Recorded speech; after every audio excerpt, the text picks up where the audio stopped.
The story begins in a residence where three muscular men were screaming, calling their young master, who was unconscious and lying on Xingsan, the leader of the muscular men's arm. One of the muscular men cursed at the panicking woman opposite to them and demanded that she admit what she did to their young master. In her defense, the woman claimed that she didn't do anything. She said that she had only touched their young master and he collapsed instantly. The muscular men didn't believe her. They insisted that she must have done something to their young master. Their young master is Wang, a person who claims that he lives a difficult life. Sometime earlier, somewhere in the snowy mountains, while looking at the beautiful white mountains, Wang repeatedly said the words 12 years. To no one in particular, Wang asked if it was known how he had lived for the past 12 years. He looked like he was about to tell a very sad story. Xingsan heard what Wang said. While scratching the back of his head, Xingsan asked Wang if he was all right. Xingsan then said that he thought that Wang had lived a great life in the past 12 years. Wang put his hand on his face and laughed awkwardly. He told Xingsan that he was fine, then he asked him to let him rest for a while. Wang wanted to act pitiful, but Xingsan unknowingly exposed him. He then wondered if he should be happy because he was the only legitimate heir to the Xingbao tribe, one of the largest named tribes north of Danhu Mountain.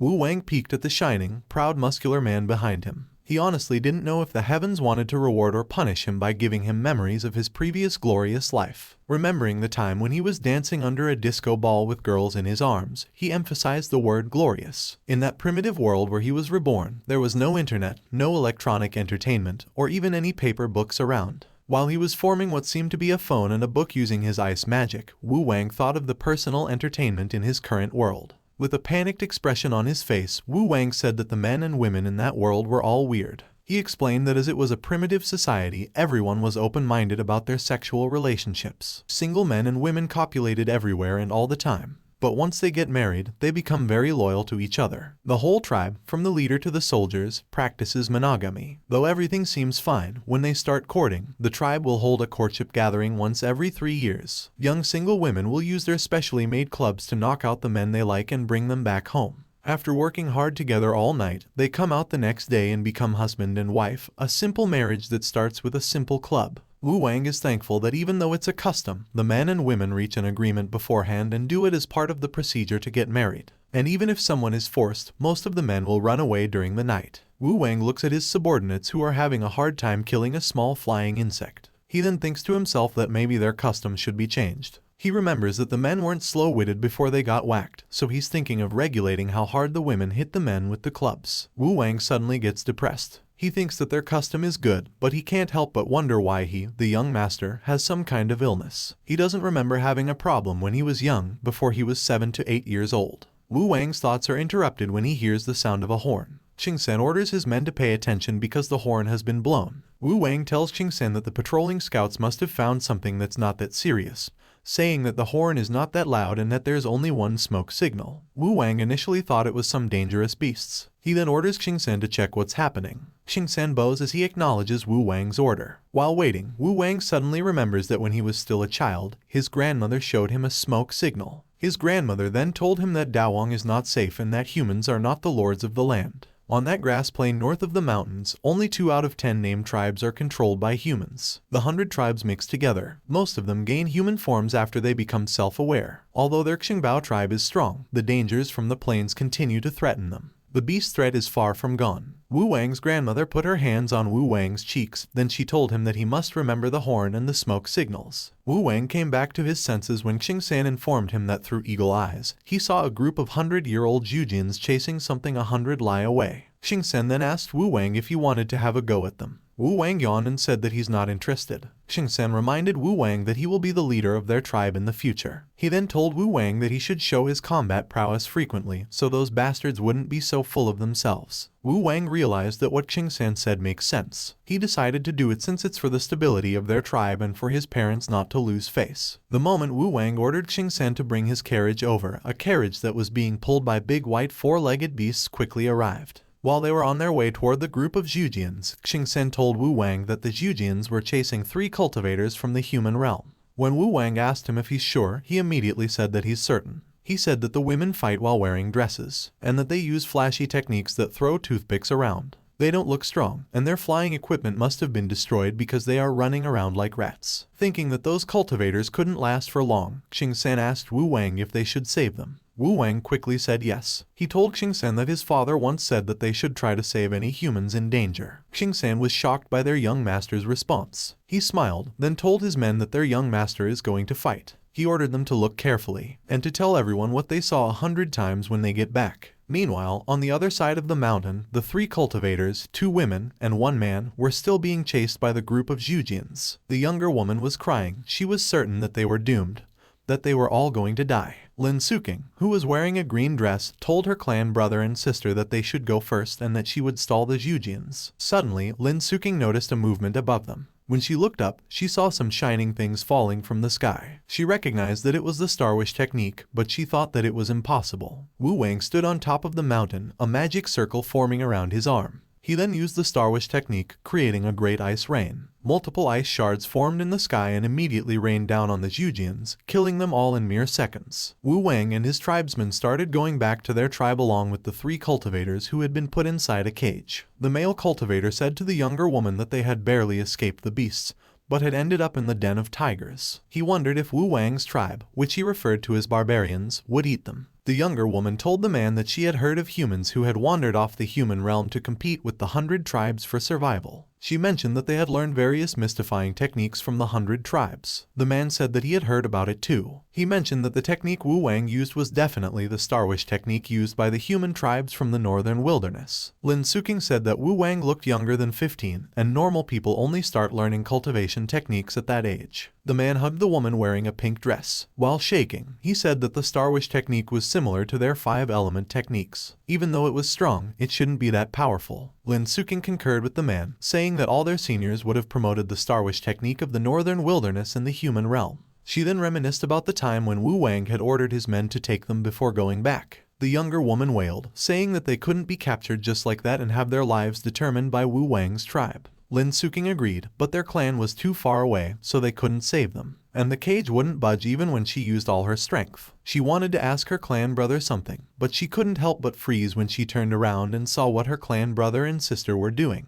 They were both touching each other's faces. The man told the younger woman that she shouldn't worry because even if they were killed, he would die before her. In response, the younger woman told the man that she didn't want him to die. She asked him to escape with their clan sister. Lin Suking pouted as she cried. She couldn't accept that her clan sister had gotten ahead of her, even though she was clearly the first one to meet their clan brother. Wu Wang smirked while looking at an orb that showed images of what was happening inside the cage. He found the things that were happening inside the cage interesting. Wu Wang thought that Lin Suking could be used. Later that day, Wu Wang and his tribesmen managed to arrive at the gathering point without encountering any problems. Xingbao tribesmen started to gather around them. A Xingbao tribesman expressed his dismay after seeing how skinny the girls were. A woman laughed, wondering if their young master was going to feed the 3 cultivators to the wolves or to the war beasts. And a man noticed that the sole male cultivator among the 3 looked as if he was going to piss his pants. He then called him a wax spearhead. The younger woman got even more scared. She asked her clan brother if he had also heard that the Xingbao tribesmen wanted to feed them to the wolves. As he held the younger woman's hands, the male cultivator said that he did and that it was their last chance to escape. Lin Suking just sighed. She then instructed her clan brother and sister to count down from 5, and they would attack the 6th pillar at the same time. She was thinking to herself that once the pillar was destroyed, she would try to hold the Xingbao tribesmen back while her clan brother and sister escaped. As soon as they started the countdown, they also gathered their powers. While looking at the orb, Wu Wang laughed. He thought that the 3 were like a mantis trying to block a carriage. Wu Wang then ordered Xingsan to shoot down the black eagles, saying that they were bothering him. Xingsan respectfully acknowledged Wu Wang's order. The male cultivator's countdown was already at 2,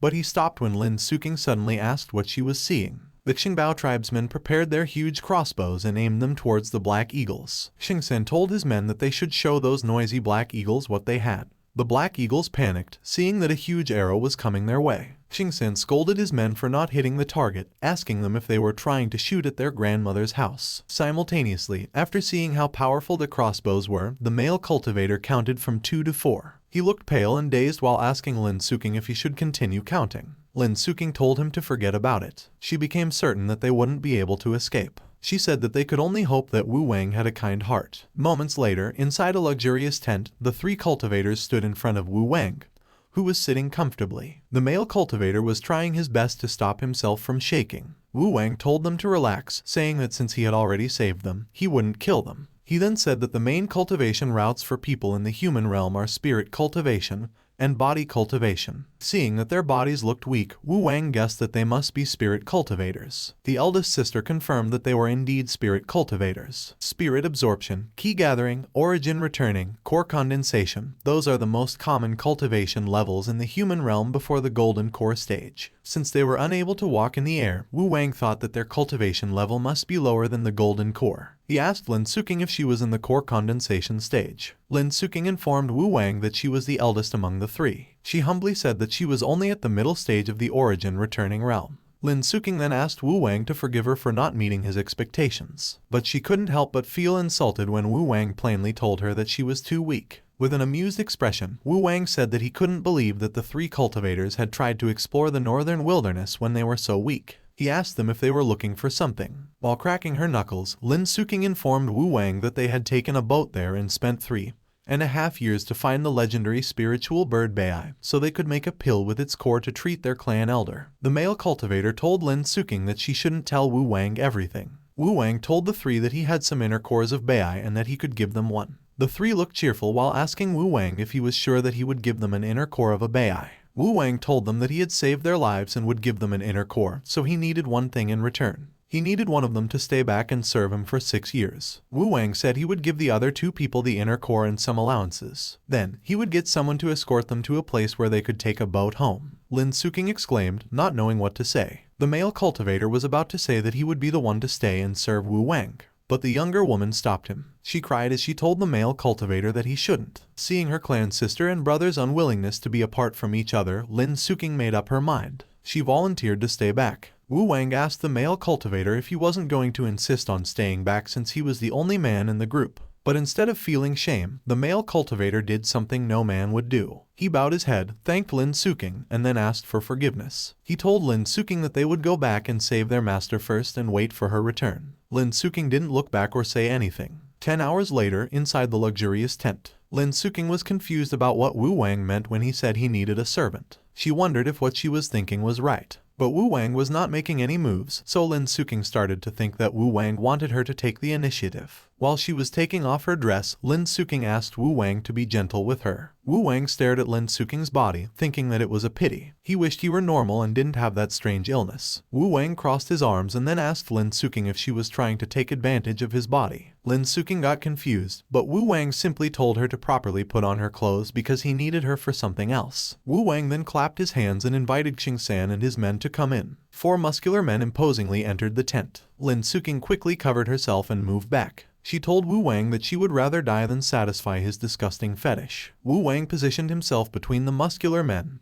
Then he extended his right arm and asked Lin Suking to touch him with her finger. Lin Suking was shocked by Wang's sudden and weird request. But she still did what Wang asked her to do. She extended her right arm and slowly moved her finger towards Wang's hand. Wang swallowed hard as he stared at Lin Suking's finger, full of anticipation, wondering if it would break the curse and if the cure was in the human realm. But the moment Lin Suking's finger touched Wang's, he immediately collapsed, and bubbles started coming out of his mouth. Lin Suking quickly defended herself. She told Qingsan and his men that she was not the cause of Wang's collapse, stating that she hadn't done anything. The day after, in an open field, Wang sat on a rock, cross-legged. He said that grass is a type of plant, soil is the source of life, then he sighed and said that mothers are great. Wang asked the grass, soil, and mother if they were alright. Suddenly, Lin Suking appeared out of nowhere. She asked Wang if he was alright. Wang told Lin Suking that he was fine, then he asked her to stand further away from him, saying that loneliness is a type of attitude.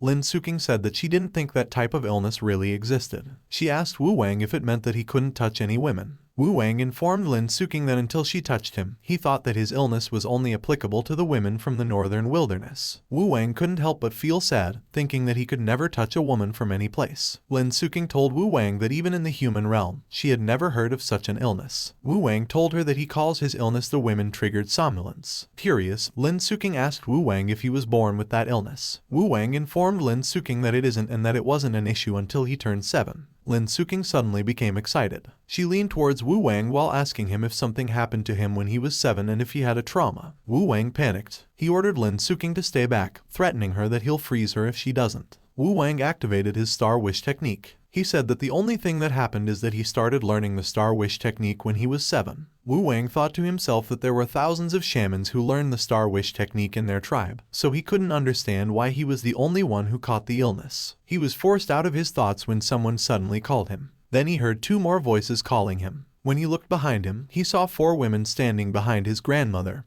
who was in a wheelchair. The women told Wang that they had prepared their clubs and that Wang can do it with all of them. Meanwhile, Wang's grandmother gave him a warm smile. When Wang got closer to her, she touched his face and said that she just came to check if the divine blessing was gone. She told Wang that if it's gone, he should hurry because he's already far behind the other named tribes. Wang just told his grandmother that he still has something to do. He then asked the women to take good care of his grandmother. Lin Suking was shocked when Wang looked at her and told her to come with him. Moments later, inside the luxurious tent, Wang asked Lin Suking to introduce herself properly. He then asked her what her name is. Lin Suking formally told Wang her name. While he was doing something with a cup, Wang told Lin Suking that her name is Normal. Then he asked her to tell him about her clan, the years she has cultivated, and her age. Lin Suking informed Wang that she's been part of the Qingfeng Wanju clan since she was young and that she followed spiritual master Zhuodong for over 30 years. She said that although there weren't many cultivators in the clan, everyone was respectful and helpful on their path to becoming immortals. While he was taking out a grape, Wang told Lin Suking that what she was trying to say was that she's from a small clan with mediocre talents and that she's over 40 years old.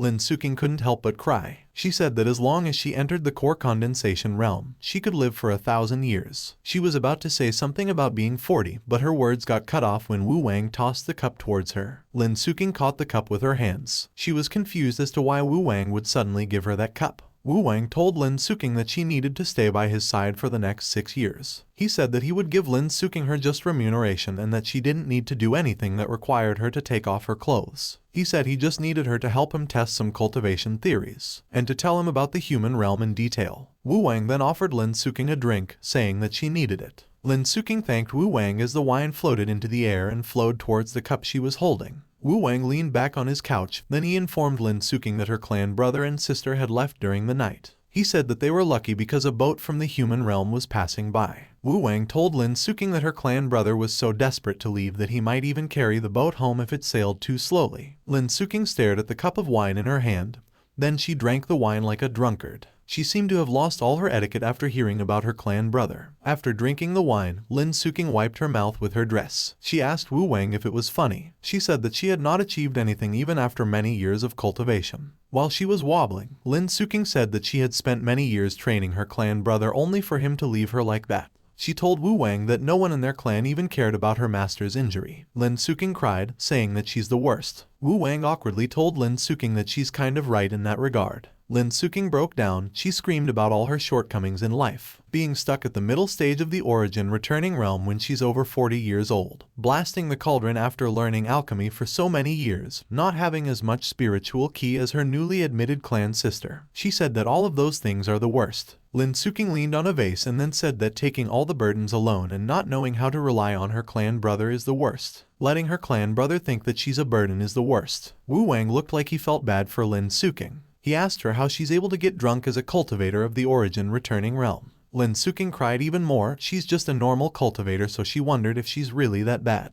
At the same time, Wang thought how he just wanted to find a normal governess, but now he was having a twinge of regret. Wang tried to comfort Lin Suking. He told her that she wasn't a bad person and that there weren't many geniuses in the world. He said that maybe she was just accumulating her power and that one day, all her talents would suddenly explode. Wang then thought about Lin Suking's strong points and immediately thought of an example. He told Lin Suking that when she came out of the tent, he wasn't able to divert his gaze away from her. Wang said that he thought Lin Suking was very pretty. Lin Suking, who was listening attentively, became emotional. She ran towards Wang, seemingly wanting to hug him. While running, she asked Wang if he really thought that she was talented and pretty. While ordering Lin Suking to keep her distance, Wang activated his Star Wish technique. But she didn't listen, so he quickly formed an ice wall to block Lin Suking. Wang then told her to hug the ice until she sobered up. As Wang walked away, he told Lin Suking that he would take her around the plains to help her loosen up. He said that he would help her create a curriculum that night. Lin Suking asked Wang why there was a curriculum. She then said that she didn't want to go to school. Later that night, in the plains, Wang and Lin Suking silently sat on the grass field. Wang was the first one to talk. He told Lin Suking that she had messed up his plan. Lin Suking said that the map of the human realm was massive with delicate divides of power. She reasoned that she had just gotten a hangover and that her head was still spinning. Wu Wang stood up, saying that he was going home. He told Lin Suking that she should continue sobering up and that she would officially become his personal tutor when morning came. While Wu Wang was walking away, Lin Suking thought to herself that he was surprisingly a kind person. 6 years were just 2 seclusions for hardworking cultivators. Lin Suking thought that it wouldn't take long before she became free again. Lin Suking was inevitably startled when a barrel was suddenly put down beside her. The Xingbao tribesman who was holding the barrel informed Lin Suking that Wu Wang had ordered them to prepare it for her. Thinking that Wu Wang was asking her to bathe in it, Lin Suking told the Xingbao tribesman that she wanted to bathe inside the tent, saying that they didn't bathe in the open in the human realm. The Xingbao tribesman clarified himself. He told Lin Suking that Wu Wang said she had already reached the ass realm and didn't need to eat. So, Wu Wang asked them to collect some dew for her to drink. Lin Suking was horrified. She couldn't believe that Wu Wang would want her to drink a barrel of dew. While shaking, Lin Suking told the Xingbao tribesman that she can't drink it all, saying that she's not a fish. The Xingbao tribesman just told her that it's fine because she can drink some of it first. He then said that he was kind of busy that day, so he was only able to collect a barrel. He told Lin Suking that he can collect more if she wants. The Xingbao tribesman lifted the barrel and tilted it towards the pail and panicking Lin Suking, saying that it's their young master's order. Lin Suking released a sigh of relief when another Xingbao tribesman came looking for her. She quickly moved away from the barrel and then asked the Xingbao tribesman why he's looking for her. The Xingbao tribesman informed Lin Suking that Wu Wang has requested her to go to him immediately, saying that it's an emergency. While they were running towards Wu Wang's tent, Lin Suking asked the Xingbao tribesman what happened to Wu Wang. The Xingbao tribesman said that he didn't know either. He told Lin Suking that Wu Wang didn't look well and seemed to be desperate as well. Lin Suking got so worried that as soon as she entered Wu Wang's bedroom, she immediately asked Wu Wang what happened. Wu Wang was lying on his bed, looking very weak. His hand was shaking when he asked Lin Suking to come closer to him. Lin Suking wanted to touch Wu Wang's hand, but she got nervous. She hesitated because she was worried that she would trigger Wu Wang's strange illness. Wu Wang just stared at Lin Suking, who was panicking and didn't know what to do. Suddenly, Wu Wang asked Lin Suking if she's stupid. He told her that he obviously wanted her to touch him. Lin Suking got even more confused. Wu Wang explained to her that he couldn't sleep, so he needed her to touch him. He then asked Lin Suking to wake him up the next day at noon, saying that he's still growing, so he needs enough sleep. Lin Suking wanted to strangle Wu Wang. She told him that his guard was looking for her so desperately, so she thought something bad had happened to him. Wu Wang got mad. He told Lin Suking that his growth is important, and then he pointed out to her that she should call him young master as well. He said that if Lin Suking keeps calling him by his name, he feels as if his father had caught him doing something wrong. Lin Suking smiled, but she was obviously triggered by Wu Wang's words. She quickly poked Wu Wang's shoulder, called him young master, and then told him to grow well and that she would see him tomorrow. Wu Wang screamed in pain but immediately lost consciousness right after. Looking at Wu Wang, who was sleeping peacefully, Lin Suking said that Wu Wang only looks like a good guy when he's not talking. Then she pouted. When Lin Suking stepped out of the tent, she was startled, along with the Xingbao tribesmen who were guarding the tent. She told the guards that they shouldn't worry because she wouldn't hurt their young master. With that being said, Lin Suking wondered if the reason why Wu Wang was unable to sleep might be because the guards kept staring at him. Later that night, inside Lin Suking's tent, Lin Suking took out her jade recording talisman. She thought to herself that the path of cultivation is long and difficult to break through. There will be some difficulties in life, but she has not been that free in her life as she had been in the past 2 days. While she was laying down a bowl, Lin Suking said that living in the northern wilderness may not be such a bad thing for her. She then drank the dew that the Xingbao tribesman delivered and said that the dew from the grass plain is sweet as well. Lin Suking sat down cross-legged and started meditating. She was determined to train more so Wu Wang wouldn't look down on her. Suddenly, Lin Suking remembered the time when Wu Wang told her that when she came out of the tent, he wasn't able to divert his gaze away from her and that he thinks she is very pretty. Lin Suking couldn't help but wonder what kind of person Wu Wang would have become if he didn't have that strange illness. The next day, Wu Wang's voice could be heard inside a tent. He asked Lin Suking if she was sure. He said he would try if she really needed him to. Then, he shyly inquired if he could truly do it. Lin Suking told Wu Wang that he should stop hesitating like a woman. She mentioned that she was a girl but didn't worry about it much. Inside the tent, as he took off his coat, Wu Wang blushed while telling Lin Suking that they would do it. They were both blushing when Wu Wang told Lin Suking that she didn't have to worry because he just needed a basic cultivation technique to test his aptitude for cultivation. Lin Suking informed Wu Wang that cultivation is mainly about cultivating the heart, so he wouldn't need to move that much and that he didn't need to take off his coat. She then took out her jade recording talisman, which revealed some text. She told Wu Wang that the foundation cultivation technique that their Qingfeng Wanju clan teaches is not unique to their clan. She said that it is one of the few basic cultivation techniques that are common in the human realm.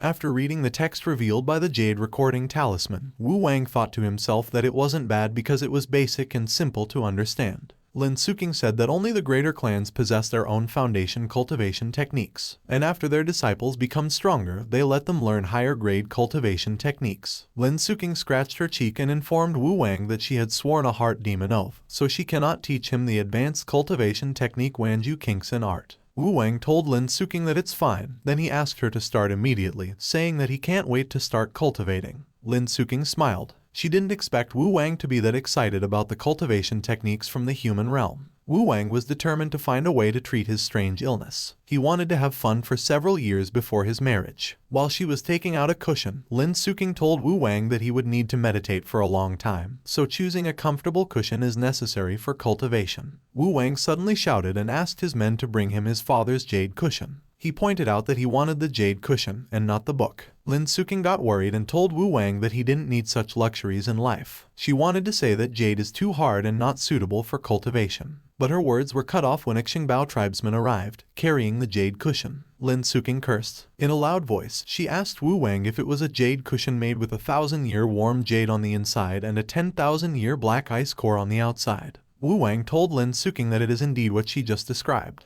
He said that he usually sits on it when he feels irritated, saying that it helps clear his mind. Lin Suking looked like she wanted to touch the jade cushion. She asked Wu Wang if their tribe produces those valuable jades. Wu Wang pointed at the snow mountain. He said that all the mines within a 3,000 li radius from it belong to his tribe, and that it is also considered the territory of his tribe. Since the Snow Mountain is the center of Qingbao tribe, Lin Suking realized that the Snow Mountain is a very important place. She asked Wu Wang if it is the place where his tribe lives. Wu Wang said that the Snow Mountain is a sacred place, so only his mother stays on top of it. He told Lin Suking that they can pay his mother a visit when they are free, saying that she may benefit from it. Lin Suking squeaked. She blushed while saying that it's still a bit early to meet Wu Wang's mother. She thought to herself that it's progressing too fast. Wu Wang pointed at Lin Suking's cushion and asked her if she could start teaching him how to cultivate already. Wu Wang was confused as to why Lin Suking reacted that way. He wondered if Lin Suking was thinking about something strange. Lin Suking cleared her throat, then she told Wu Wang that before he starts cultivating, he must first understand the concepts of Qi, essence, and mind. She explained that Qi is the origin of spiritual energy in the world. Cultivation is to transform natural Qi into your own Qi. After hearing Lin Suking's explanation, Wu Wang's body immediately got surrounded by natural Qi. Not long after, the natural Qi that surrounded Wu Wang was slowly absorbed by his body. His hair was fluttering in the air even without wind. Lin Suking couldn't believe what was happening in front of her. She wondered if it was really the first time Wu Wang had cultivated. She thought that it was absurd. She couldn't find a reason how Wu Wang was able to reach spirit absorption on his first attempt, whereas it took her half a year to do it. She pouted in frustration, realizing how unfair the world really is. Suddenly, Lin Suking exclaimed. She immediately stood up and stared at Wu Wang, wondering what was happening. Wu Wang's body had already started absorbing a huge amount of natural Qi. Lin Suking was surprised. She said that the 1,000 absorption art shouldn't be that strong. Out of nowhere, a thin line of bright light from the sky struck down Wu Wang's tent. Wu Wang groaned in pain as a small spark appeared between his brows. It seemed that he had suffered an internal injury because he immediately coughed up blood when the spark appeared. Lin Suking quickly checked Wu Wang's condition. She assured him that she hadn't tricked him and swore that she had given him a genuine copy, so he shouldn't have gotten injured.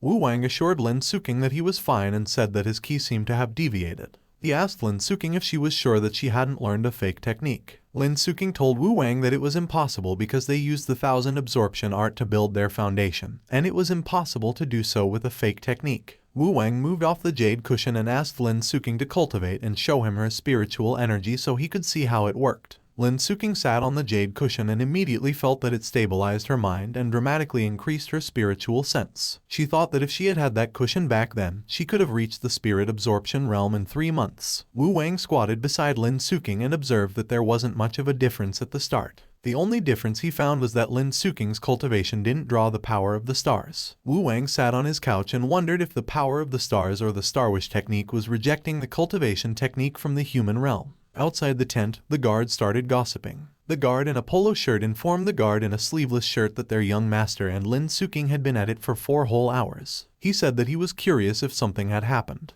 The guard in the sleeveless shirt told the guard in the polo shirt that he honestly hoped that something would happen between Wang and Lin Suking because it would mean that Wang was cured. He said that his sister had been preparing her club for Wang every day. Inside the tent, Lin Suking was sweating and panting heavily. She was shaking when she said that she wanted it to stop, stating that she couldn't take it anymore. Moments later, Lin Suking suddenly coughed up blood. She told Wang that it was impossible. She said that once she started learning the Star Wish technique, her ki would become turbulent. Then she cried, saying that she didn't eat food, so she didn't have much blood to spare. Wang decided to stop. He told Lin Suking that he would call the guards to get her some food and medicine for her blood loss. Lin Suking stood up and stared at Wang, who was deep in his thoughts. Lin Suking thought to herself that Wang was still young but looked quite handsome when he got serious. Lin Suking suddenly slapped her cheeks. She couldn't believe what she was thinking. She reminded herself that she would only be staying there for 6 years and that Wang was the leader of the plains, so she could not fall in love with him.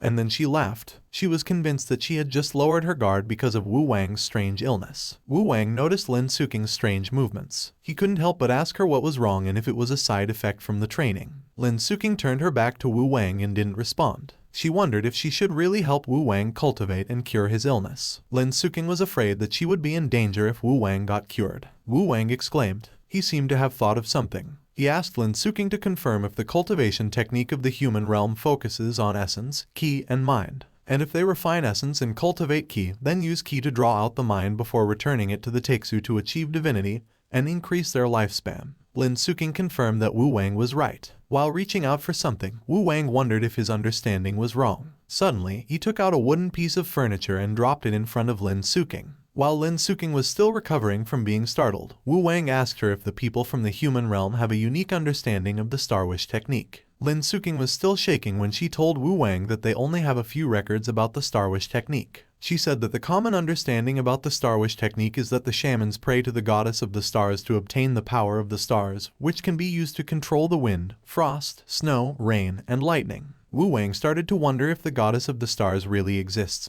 and if he was wrong all those times. But he still thinks that it's impossible, thinking that he wouldn't have mastered the Star Wish technique quickly if he was wrong. He remembered when he first trained in the Star Wish technique. Many years ago, inside a tent, Wang, who was still a child, was reading a book. It was written in the book that there are laws governing the universe that allow mortals to possess the power of the stars. Mortals can use self-hypnotism through prayers to strengthen their minds and achieve resonance with the stars. While he was drawing a magic circle, Wang said that using that method, mortals can expend their mind power to draw out the power of the stars and unleash different Star Wish techniques. He then erased the magic circle, saying that he's still too weak. But he thinks that as long as he strengthens his self-hypnotism and refines his mind, he can definitely become stronger and faster than learning it conventionally. Outside the tent, the guards were startled when they suddenly heard Wang shouting as if he was fighting with something. They heard Wang call out some despicable monsters and said that he'll punish them in the name of justice. The guard in the polo shirt asked the guard in the sleeveless shirt what Wang was saying.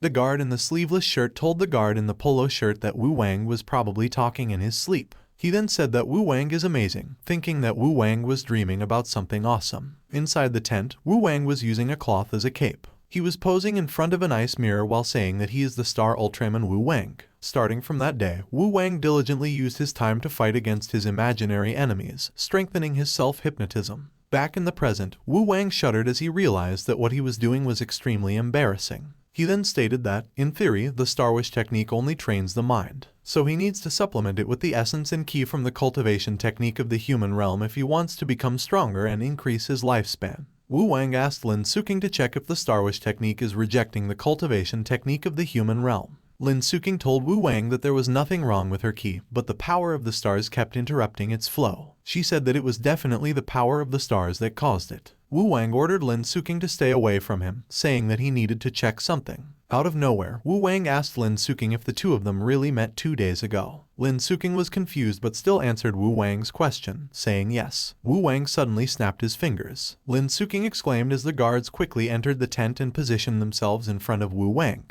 Wang said that it is his resolve as the heir of the tribe. He then told Lin Suking that he still needs to protect his chastity in case she succumbs to his handsome face and assaults him. The guards seriously blocked Lin Suking from approaching anywhere near Wu Wang. Lin Suking retaliated, telling Wu Wang that she is there just because of the contract, and that she's not after his body. Wu Wang sat on the jade cushion, ignoring Lin Suking. He sat cross-legged and immediately started chanting. He called upon the goddess of stars and praised her language. A thin line of green light swirled around Wu Wang, and then chains of text formed and circled around him. Lin Suking stared at Wu Wang, mouth agape with incredulity. She knew that Wu Wang is still young, yet his power of stars is on par with her clan leader, who's a late-stage golden core cultivator. Wu Wang continued cultivating while Lin Suking, who was being blocked by the two guards, could only stare from a distance. The guards glanced at Wu Wang. When they noticed that Wu Wang was getting stronger, the guard in the sleeveless shirt said that it was a blessing to their tribe. The guard in the polo shirt said that Wu Wang's aura was making it difficult for them to stand properly. He felt lucky that they had gotten used to it. Meanwhile, when Lin Suking felt Wu Wang's formidable presence,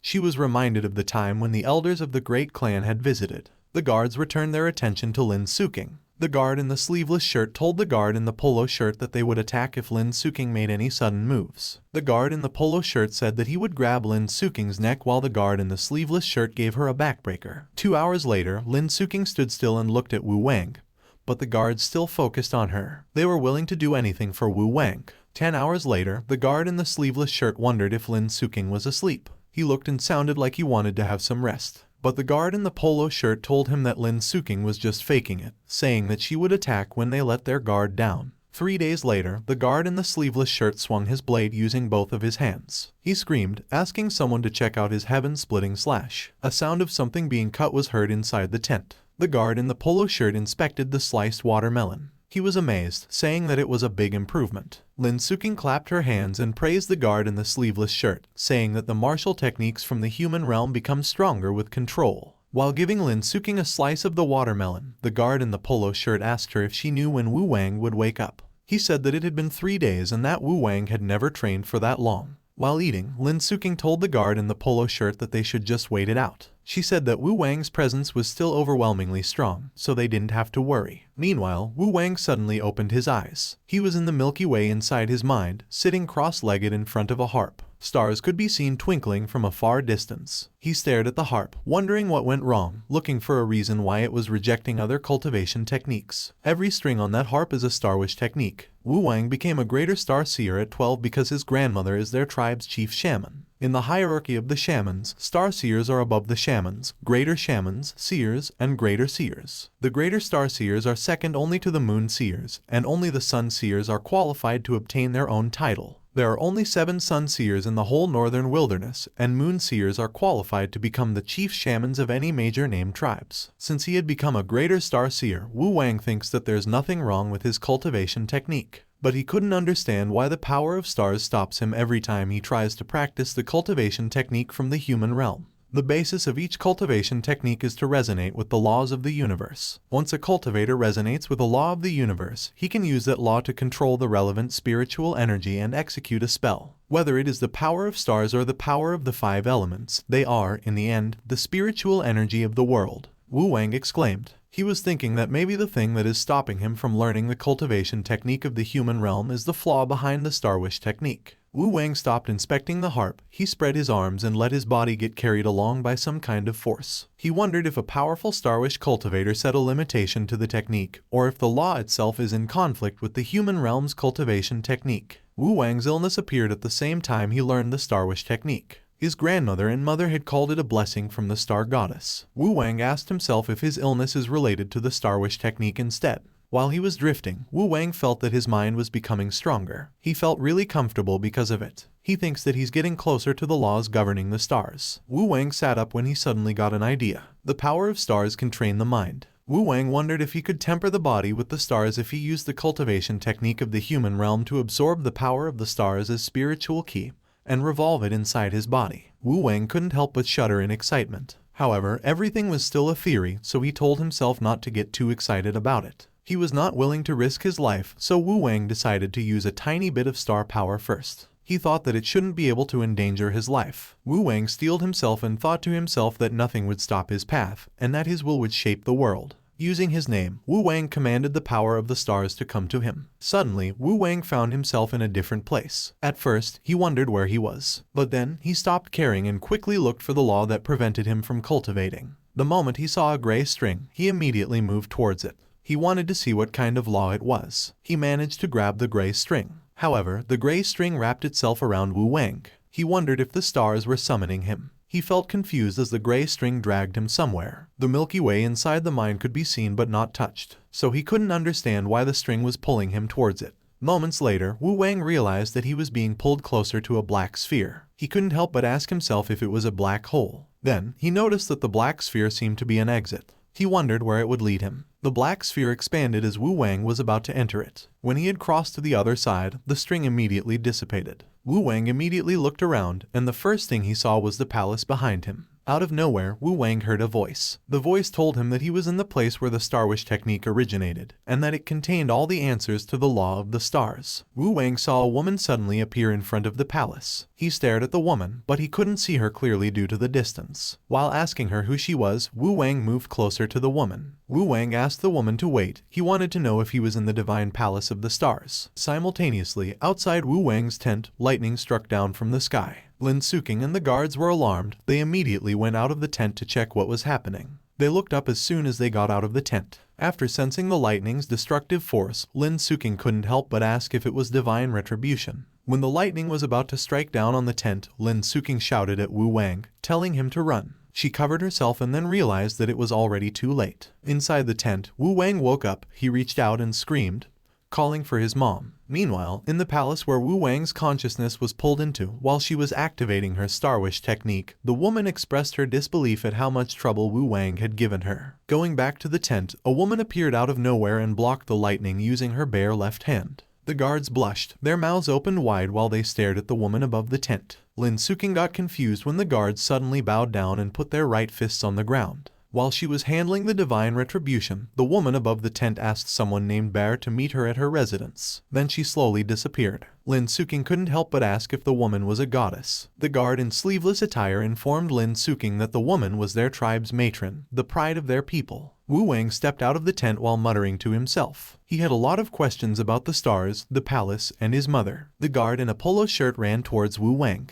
He informed Wu Wang that Master Kang Zhu had shown up and wanted to meet him. While he was touching his head to ease the pain that he was feeling, Wu Wang said that he knew. He then asked how long he had been sitting inside the tent. Lin Suking got worried and told Wu Wang that he had been sitting there for 3 days. She then asked him if he was hungry. Wu Wang told Lin Suking that he was fine and said that the Star Wish technique would sustain him with the power of the stars. He then ordered the guard in a polo shirt to prepare the carriage and some snacks, saying that they were going to see the matron immediately. The guard respectfully acknowledged Wu Wang's order. 3 hours later, amidst the mountains, guards were walking in front of a carriage that was being pulled by a white beast. Inside the carriage, Wu Wang asked Lin Suking what was happening to her when he noticed that she was absent-mindedly staring at the TOAs that were being grilled. Lin Suking told Wu Wang that it was nothing, saying that she was just recollecting her memories. A memory flashed in Lin Suking's mind. She was calling her clan brother, asking him to take a look at the book she was carrying. She told her clan brother that there was a strange fish in the northern wilderness called Tioayu, which had 3 tails, 6 legs, and 4 heads. She said that it might look weird, but it tasted delicious, and that eating it helped a person forget all their worries. Lin Suking's clan brother then told her that if he ever caught one,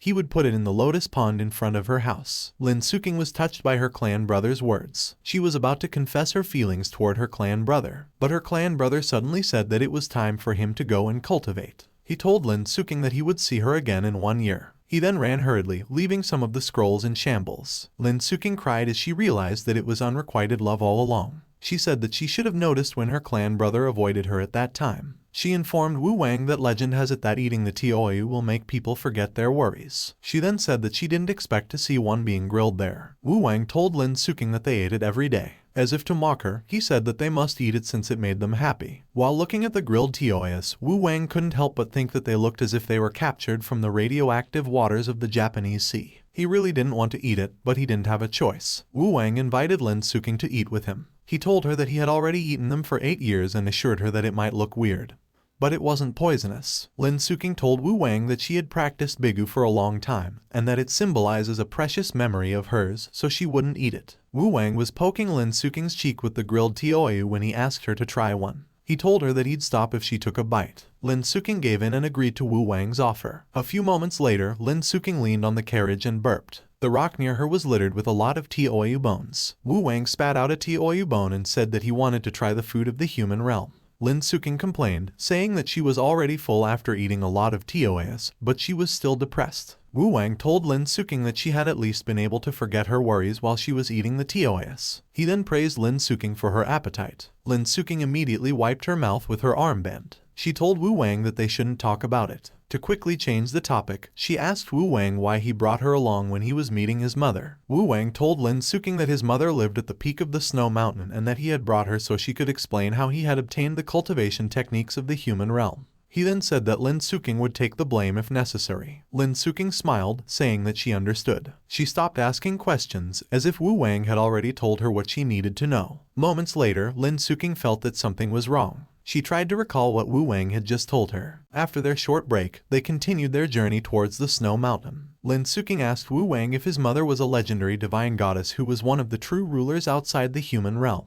Wu Wang told Lin Suking that his mother was not a goddess. He informed her that his mother was one of the 7 sun seers in the northern wilderness and also the guardian of the Xingbao tribe. Wu Wang pointed out that his mother had the same lifespan as a normal human being, so she could not be a goddess. Lin Suking, who seemed excited to meet a goddess, looked disappointed. Lin Suking recalled that Wu Wang had mentioned his mother lived at the peak of the snow mountain. She asked Wu Wang if his father lived there as well. Wu Wang told Lin Suking that his father had to look after their whole tribe, so he barely had time to spend with his mother as he was always busy patrolling the borders. Wu Wang sighed, looking sad as he said that his mother only came when his father returned to the main hall. Out of nowhere, Lin Suking asked Wu Wang if his name was Xingba. She told him that she had heard his mother calling him Bear, so she connected it to his tribe's name, which was Xing. As a joke, Wu Wang told Lin Suking that his name was not Xingba because he didn't know how to use the 3 points of primordial returning key. But Lin Suking didn't get his joke. She didn't know what the 3 points of primordial returning key were. She innocently asked Wu Wang if it was something edible. Wu Wang didn't bother explaining his joke. He just told Lin Suking that Xingba was his given name, but he thought it was too ostentatious. So he gave himself a Dao name, which was Wu Wang. He asked Lin Suking to call him that instead. When Lin Suking stopped asking questions, Wu Wang fell deep into his thoughts. He wanted to know why his mother was in the divine palace of the stars. He then recalled that the ancient legends of the northern wilderness claimed that the star goddess had fallen. At the end of the ancient Daowang era, only the strongest among the divine gods survived, and they were the ones who set the new laws of the universe. Wu Wang was anxious. He wanted to know what had happened and why there was a divine glimmer in his mother's eyes. Wu Wang exclaimed when he noticed that something was approaching them from above. He immediately alerted Lin Suking. While Lin Suking was still confused as to what Wu Wang meant, Wu Wang looked at the night sky and ordered 2 shining lights to stop. When the shining lights got closer, it was revealed that they were actually 2 gigantic white birds. Lin Suking got scared, so she quickly covered her head and cautiously observed if the birds would attack them. Wu Wang smiled. He then said that it had been a while since he last saw the birds, which he called snow eagles. He looked excited while saying that the birds had grown much fatter. He was about to say that he wondered if they tasted good, but he suddenly stopped talking. Wu Wang turned around, saying that they should go. He told Lin Suking that it seemed that his mother wanted to meet her as well. Lin Suking was perplexed and asked Wu Wang where they were going. Wu Wang didn't answer Lin Suking's question. He just climbed on top of the snow eagle, which immediately flew away. Lin Suking yelled at Wu Wang, asking him to wait for her. But Wu Wang didn't come back for Lin Suking. He just told her that the snow eagle would carry her. Lin Suking didn't know what to do. She raised her arms and waved her hands, seemingly trying to communicate with the snow eagle in front of her. Moments later, while they were riding the snow eagles, Wu Wang opened up to Lin Suking. He told her that his mother had left the main hall when he was 6 and had been staying at the tallest snow mountain in that region ever since. Wu Wang said that he was told that his mother needed a quiet place so no one could bother her when she trained in advanced Star Wish techniques, so he could only meet her once every 6 months. When they were about to land in a place where there were tents and torches, Wu Wang shared with Lin Suking that he thought things regarding his mother's situation were not as simple as he had been told. He then told Lin Suking that his mother was already 200 years old and that 12 years had already passed since she gave birth to him. Wu Wang said that despite her age, his mother's appearance never changed. Wu Wang sighed, saying that it's unfortunate that the Star Wish technique does not increase a person's lifespan. Even the strongest Sun Seer can only live for 500 to 600 years, so his grandmother, who is a Moon Seer, looks extremely old. The moment the snow eagle landed, Wu Wang immediately jumped off of it and called his mother, who was standing nearby where they landed.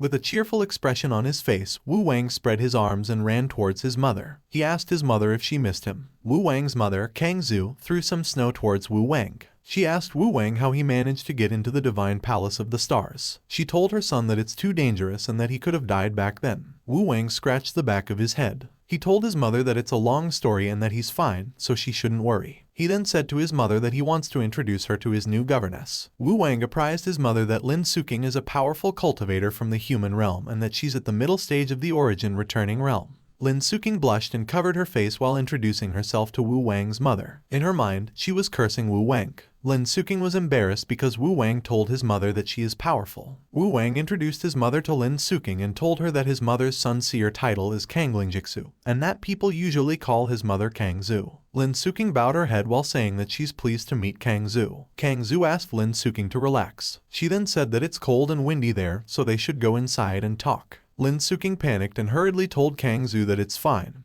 and that she doesn't mind the cold. Wu Wang assured his mother that they can leave Lin Suking outside, saying that Lin Suking is a cultivator, so she can withstand the wind and snow. Kang Zhu didn't even think about it and readily agreed. Wu Wang and Kang Zhu entered the residence, leaving the confused Lin Suking alone outside. Lin Suking was starting to get teary-eyed. She was just being courteous, yet the mother and son took her words seriously. Lin Suking just turned around and sat down. In her mind, she was cursing Wu Wang for bringing her along just to make her stay outside. Lin Suking deeply regretted coming with Wu Wang. Meanwhile, inside Kang Zhu's residence, Kang Zhu asked Wu Wang if he had grown any taller. She wanted to take a look at her son. Wu Wang quickly stepped away from his mother and asked Kang Zhu to look at him from a distance. Kang Zhu told Wu Wang that she really wanted to hold him and inquired if there was a way for her to do so. Wu Wang nervously scratched his cheek and told Kang Zhu that he had found a way. However, before telling her, he first asked Kang Zhu if she was the star goddess. For a moment, Kang Zhu just stared at Wu Wang. Kang Zhu found her son silly. She told Wu Wang that she's just a speck of dust among the stars, so she cannot be the great goddess of the stars. Wu Wang asked Kang Zhu why she was in the Palace of Stars even though she's still a Sun Seer, and he recalled that his mother was the only person there, so he asked his mother where the other Sun Seers were. Kang Zhu simply told Wu Wang that she was in the Palace of Stars because she's the strongest Sun Seer. She then praised Wu Wang. She said that Wu Wang had mastered his Star Wish technique so well that he could even reach the Divine Palace by himself. But she said that it's a pity that Wu Wang is a boy. She informed Wu Wang that only girls can become a Sun Seer. It was the first time Wu Wang had heard about it. He couldn't help but ask Kang Zhu why there would be such a rule. Kang Zhu explained that such a rule exists because the star goddess is a goddess. She wouldn't allow any man near her. She then told Wu Wang not to worry. Kang Zhu assured Wu Wang that she will protect him. But she said that she feels sorry about Wu Wang's strange illness, saying that she can't do anything about it. After hearing that his mother feels sorry for him, Wu Wang asked Kang Zhu if she's willing to give him anything he wants. Kang Zhu told Wu Wang that she is willing, as long as she can give it to him. Wu Wang said that he doesn't know if he can get rid of his strange illness, and that he is prepared to be alone forever. But that isn't the same for their tribe. Wu Wang told his mother that their tribe needs an heir. He said that he doesn't want anything bad to happen because of his illness. So he wants his mother to have another child with his father, and he thinks that it is the best solution. Suddenly, Wu Wang realized something. Kang Zhu couldn't help but turn around when Wu Wang bluntly asked her if she stopped making love with her husband. Without looking at Wu Wang, Kang Zhu said that she and Wu Wang's father are still a loving couple. She looked at Wu Wang and said that she hardly ever met his father, but they still meet once or twice every 3 years. Wu Wang was shocked. He said that his parents' relationship is even worse than that of the cowherd and the weaver girl. Kang Zhu left. She told Wu Wang that he seems to know a lot. She then explained that becoming a Sun Seer means it's harder for her to have any more children. In the morning, Wu Wang and his group were already on their way back to the main hall. Inside the carriage, while he was holding his diary, Wu Wang recalled his mother's words, telling him that every blessing has its price. He wondered if his illness was caused by the thing that he had been suspecting. Wu Wang felt weird when he looked at Lin Suking, who was dazed. When Kang Zhu poked Lin Suking's forehead, she told Wu Wang that she was going to help Lin Suking open a neutral pathway. But Wu Wang thought that Lin Suking looked as if she had become more naive. Wu Wang looked sad, realizing that it was the first time he had fought with his mother. He wondered if Kang Zhu was mad at him. Wu Wang stopped writing in his diary. He decided to just forget about it, thinking that no one writes diaries in his current era. He simply dropped his pen and diary on the couch. Lin Suking was startled when Wu Wang suddenly called her. She quickly answered and asked Wu Wang what was wrong. Wu Wang said he wanted to confirm something. He asked Lin Suking about the lifespans for different cultivation stages in the human realm. Lin Suking immediately took out a board. She changed her clothes into a teacher's attire and put on eyeglasses. Lin Suking then explained that when a person reaches the core condensation stage after establishing the foundation, their body will be invigorated, and the lifespan will be extended by around 1,000 years. The exact figure depends on the person. She said that a person will always accumulate hidden injuries as they cultivate, so most of them will only live to be 800 or 900 years old. And upon reaching the golden core stage, the lifespan will be extended to around 3,000 years. Once a person forms their nascent soul, their lifespan will extend to 6,000 years. Lin Suking said that some even say that a person who has formed a nascent soul can live up to 10,000 years. While she was taking off her glasses, Lin Suking pointed out to Wu Wang that there were 9 main stages in cultivation. The higher the cultivation level, the more vitality the body possessed, and naturally, the lifespan would be longer. Wu Wang was mystified after Lin Suking's explanation. He had a lot of questions. Wu Wang wondered if it was just an illusion, what his mother did to Lin Suking, and why Lin Suking looked so normal. But he just kept it to himself. He asked Lin Suking what happens after a person becomes an immortal. Lin Suking told Wu Wang that it was just an exaggeration when people say that immortals can live forever. Otherwise, their ancestors and saints of the human realm wouldn't have passed away. Wu Wang immersed himself in his thoughts. His mother refused to let him learn about the secrets behind the Star Wish technique. She also refused to answer any questions about the Star Goddess. Kang Zhu even refused to have another child with Wu Wang's father. Wu Wang couldn't help but think that he was in a difficult situation. But he was still thankful that his mother promised to find a way for him to use the cultivation technique of the human realm. The Star Wish technique cannot increase Wu Wang's lifespan, but the cultivation of the human realm is restricted by the Star Goddess. Not even Kang Zhu could escape its restriction despite being the epitome of Star Wish technique cultivators. Wu Wang wondered if it made sense for someone to be that strong but have a short lifespan. He felt that the skies of the northern wilderness had become smaller. Wu Wang suddenly stood up and said that he had decided. Lin Suking, who was startled once again, hurriedly asked Wu Wang what he had decided. Wu Wang said that he must cultivate to solve all problems, saying that if he can't cure his illness in 100 years, he'll do so in 1,000 years. Lin Suking was clapping her hands while telling Wu Wang that he looked so cool. Wu Wang swore that he wouldn't die a virgin and that he would never be alone. Lin Suking thought to herself that she somehow felt as if a certain clan of the human realm would be screwed over by a certain young master of a major tribe of the northern wilderness. Later that day, inside Wu Wang's tent, Wu Wang laughed triumphantly. He was looking at a trinket, saying that he could achieve his grand scheme with it. 10 hours earlier, inside Kang Zhu's residence, Kang Zhu gave the trinket to Wu Wang, telling him to wear it to stop the divine palace of the stars from sensing his Star Wish technique. Then, he could practice the cultivation technique from the human realm without any problems. Kang Zhu told Wu Wang that if he forgets to wear it, she will pretend that she doesn't know that Wu Wang is learning the cultivation techniques of the human realm. Kang Zhu said that after Wu Wang builds his foundation, the divine palace of the stars will not be able to stop him.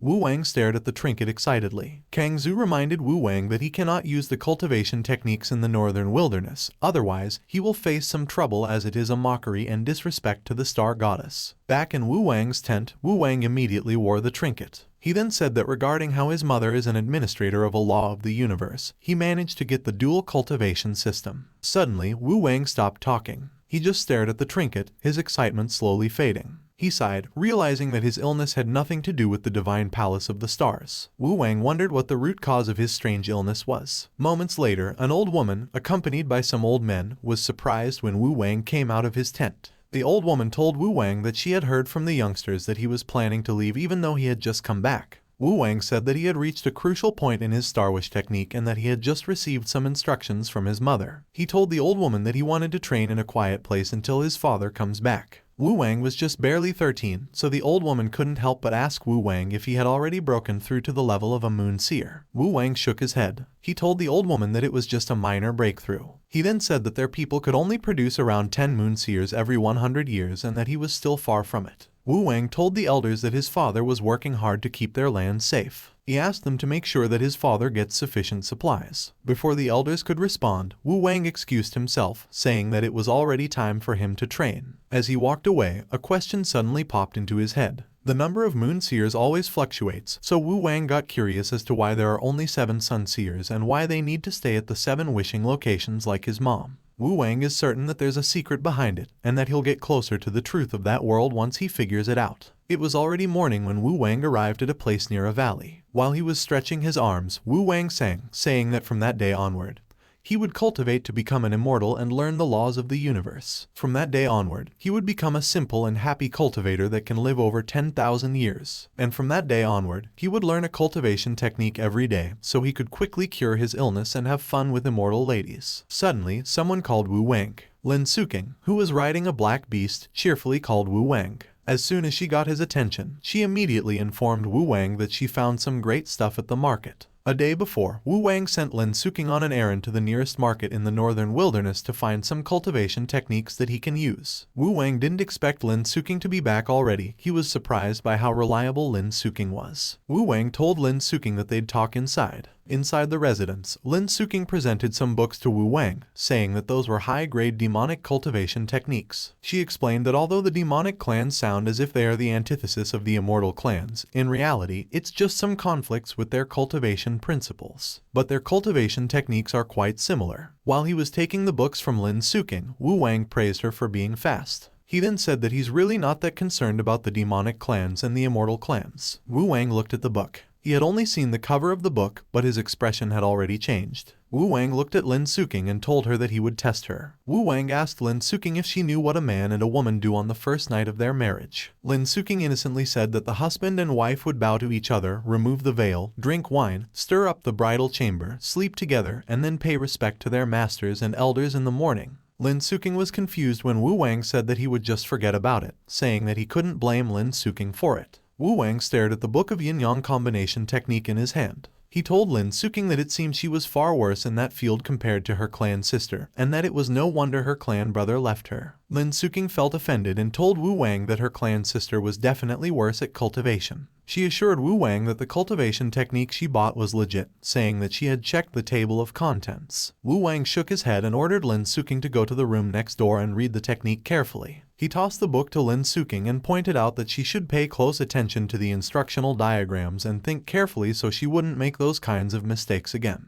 Lin Suking walked towards the room next door, wondering what Wang meant. Inside the room, Lin Suking flipped through the yin-yang combination technique, asking herself what was wrong with it and if she somehow bought a fake. Moments later, Wang heard a loud scream from the room next door. Even though he saw it coming, he didn't expect Lin Suking's reaction to be that extreme. In the room next door, Lin Suking dropped the book. Seeing how the bodies were entangled, she was embarrassed, wondering how they even cycled their ki. Realizing that she suggested it to a 12-year-old boy, Lin Suking repeatedly smashed her forehead on the floor. She just wanted to die. Meanwhile, Wang scanned the other book Lin Suking bought. He said it was usable but much inferior compared to the great yin-yang combination technique. Wang sighed and said that if only he didn't have that strange illness, he would be interested in learning the great yin-yang combination technique. Wang closed his eyes while holding the trinket. Wang's consciousness went to the Milky Way inside his mind. He just let himself drift away while thinking about how he should cultivate. Wang thinks that cultivating directly is too slow and that he probably needs to understand the essence of cultivation so his cultivation speed can increase as fast as his Star Wish technique. The Star Wish technique is a blessing from above. It looks simple, just praying to obtain power, but in reality, the power is just being borrowed. On the other hand, the cultivation technique from the human realm increases potential, understanding nature to feel the law of the universe and using spiritual ki to create superhumans. Wang suddenly had an idea. He plans to use his experience in Star Wish techniques and compare the two cultivation techniques. He's thinking that by doing so, maybe he can get closer to the essence of both of those cultivation techniques. Spirit absorption, ki gathering, origin returning, core condensation. Wang thinks that the four realms of foundation building are a mature cultivation system. It is the culmination of past cultivators throughout the history of mankind.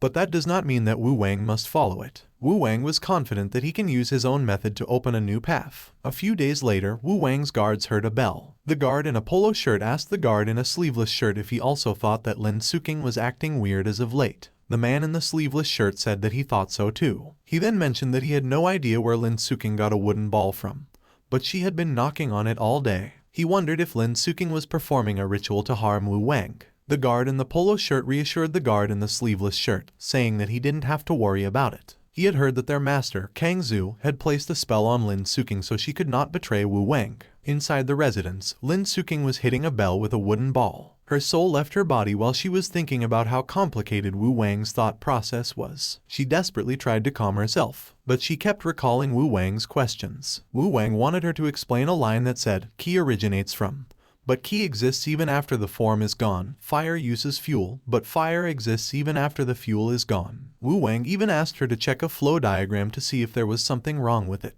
And then Wu Wang told her that when she explained how to use Qi to move objects, he found many irrational parts that could be easily disrupted by enemies. Lin Suking was left shaking and confused by Wu Wang's questions, suggestions, and requests. Lin Suking couldn't help but cry. She thought Wu Wang was a monster and that his talents made the geniuses in the human realm look like toddlers. Lin Suking suddenly became positive. She said that she was a cultivator of the origin returning realm, so she could not be beaten by a mere 12-year-old. She decided to read more books. She said that there weren't enough books in the clan, so she had to buy more in the market. She looked desperate. She told herself that she was a professional cultivator. She could not be beaten by a child. Lin Suking was determined to protect her pride. Half a year later, in Wu Wang's residence, a loud scream of a woman was heard. Lin Suking was crawling on the floor while crying. She demanded that Wu Wang stay away from her. She then said that Tao has no names, laws are finite, everything without form originates from form. Lin Suking admitted that Wu Wang was right. She then said that she was too narrow-minded and that she shouldn't have challenged Wu Wang.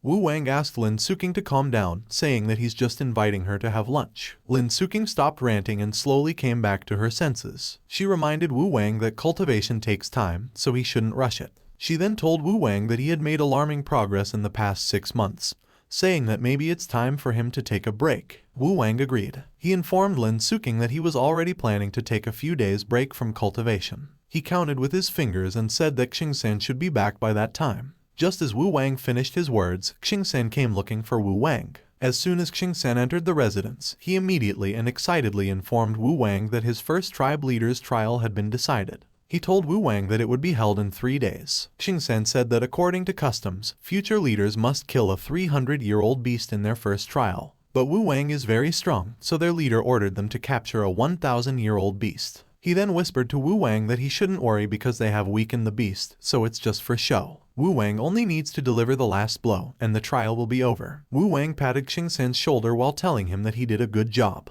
Wu Wang then asked if his father came back. Xingsan informed Wu Wang that his father was still patrolling the northern borders, so he couldn't make it. But Xingsan shared with Wu Wang that his father said that he trusts his capabilities, saying that in the northern wilderness, even the strongest Lang tribe couldn't produce an heir who's a great star-seer. Wu Wang asked Lin Suking to accompany him to the main hall the next day. He told her that his trial would be held near the main hall. Xingsan said that it would be held 20 li from the main hall, and that they had sent 100,000 wolf riders to patrol the area. Lin Suking realized that it's an important event. She asked if she should embroider a rose for Wu Wang, saying that the clothes of the northern wilderness are too plain. Wu Wang walked away. He told Lin Suking that he wants to keep it simple. He then ordered her to go back to her room and eat her meal. Lin Suking snickered at Wu Wang for not realizing that she had seen him do something. Lin Suking suspected that Wu Wang was very nervous about the trial, so she went into the bookshelf in her room. She then removed the books, revealing a peephole. From the hole, she immediately heard Wu Wang saying that he was the great young master of the Xinbao tribe.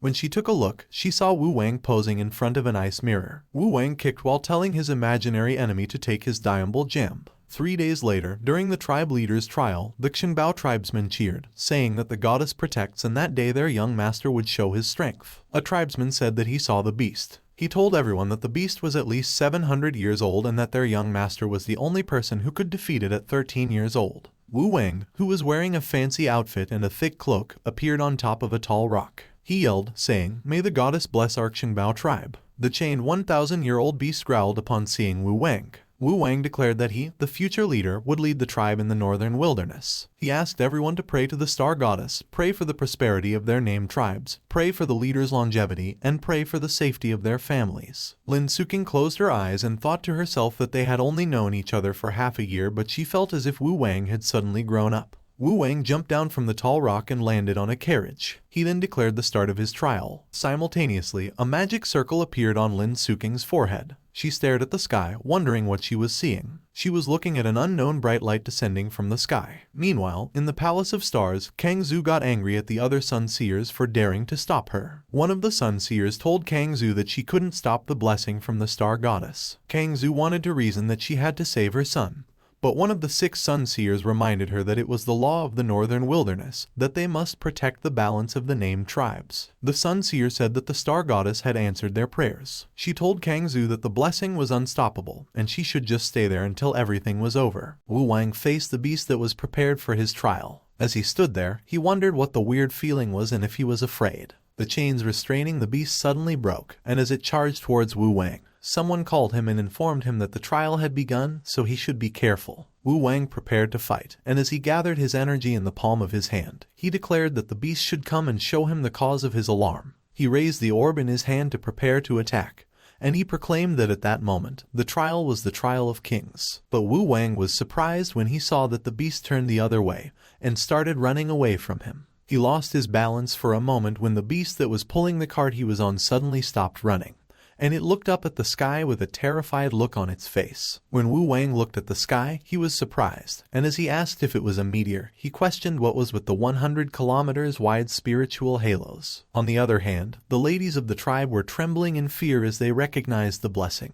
and as one of them exclaimed that it was a blessing from the star goddess, an elder asked why it was them. The powerful blessing from the star goddess hit the beast that was prepared for the trial. It was so powerful that its blinding light filled the entire area and restricted the visibility around it. Meanwhile, Wang rode his carriage away from the explosion. The beast suddenly turned fierce as it had transformed into a Zhuhuai, and its tier was unknown. The Zhuhuai's eyes gleamed as it stared ahead. Wang was astonished, and as he asked what it was, Xingxian called him and urged him to run. On the other hand, Lin Suking was trembling by the cliff, and she remarked that she saw its appearance in one of the ancient scriptures of the human realm, and it must be the man-eating beast Zhuhuai. Lin Suking stated that it was 200 feet tall, so it must be a 10,000-year beast or a 30,000-year beast. But it was a powerful beast that was wiped out many years ago in the human realm, so she questioned why it was appearing in the main hall of the named tribe in the northern wilderness. Meanwhile, Wang looked worried as he observed his people while he wondered if his mother knew about it and what she was doing at the moment. Suddenly, Wang noticed something and was alarmed. He shouted that everyone should quickly run towards him at that moment. The Zhuhuai seemed to be gathering its energy in its forehead. Wang immediately used his Star Wish technique and instructed that they shouldn't panic,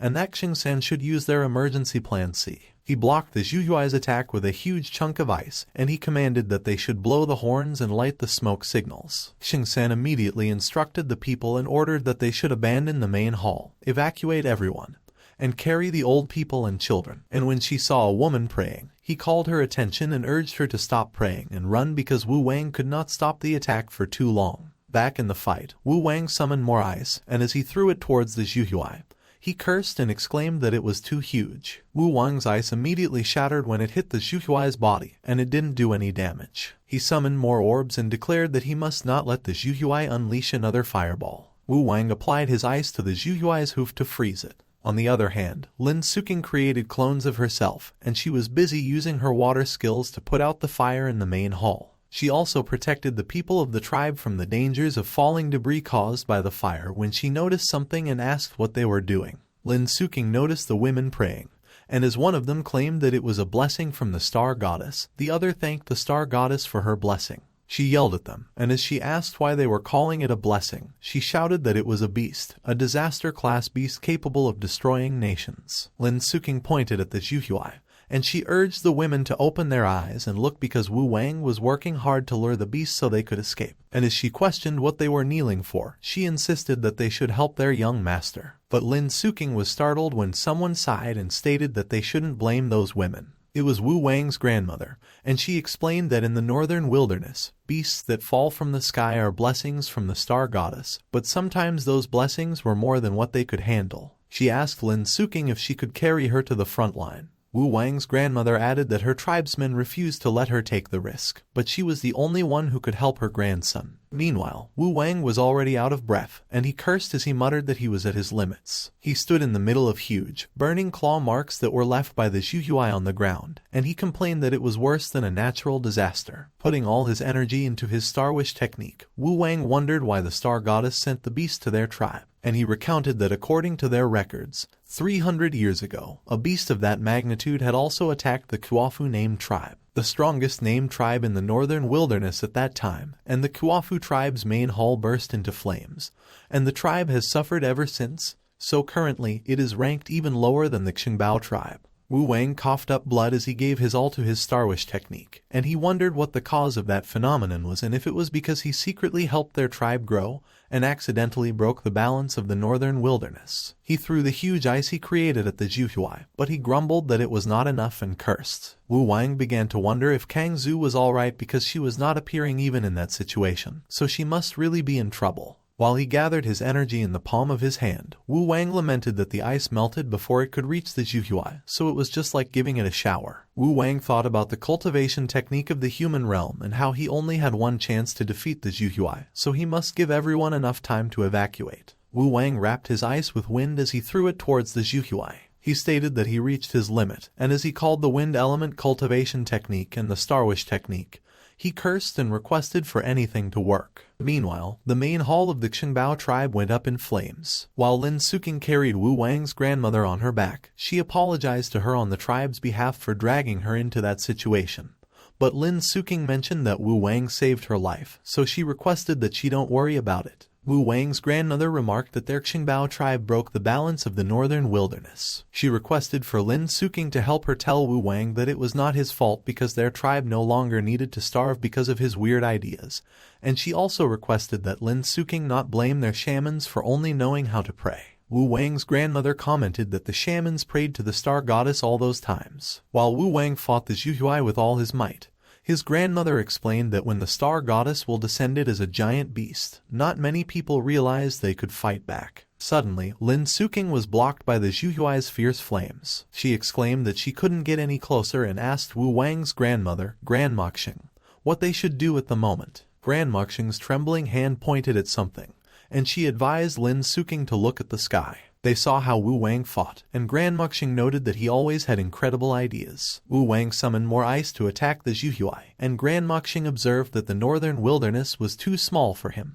Grandmoxing added that the great goddess of the stars gave them their life, spiritual energy, and resources in the northern wilderness, so they have always respected her every wish. She summoned her staff as she proclaimed that she always believed, praised, and admired the star goddess, and she knew that she should be thankful for the goddess' blessings, but no one would forsake their family. Grandmoxing released her aura, and as she created an orb of energy around her, she called the light of the stars and requested that they cover her body, and she requested the skies of the Great Plains to return to silence. Lin Suking was astonished when she felt the overwhelming willpower. Suddenly, the power of the stars shone down on Wu Wang. When Wu Wang felt that, he inquired what it was because it felt powerful but warm at the same time. That power fused into Wu Wang's attack and struck the Zhuhuai. The impact was powerful that the area exploded, and dust and debris scattered all over the place. Half of the Zhuhuai's body got buried into the ground due to the impact. When Wu Wang saw that, he cheered that it was great because, with that, he could bury the Zhuhuai into the ground, and he used his Star Wish technique. He used his skill, Frozen Starfall,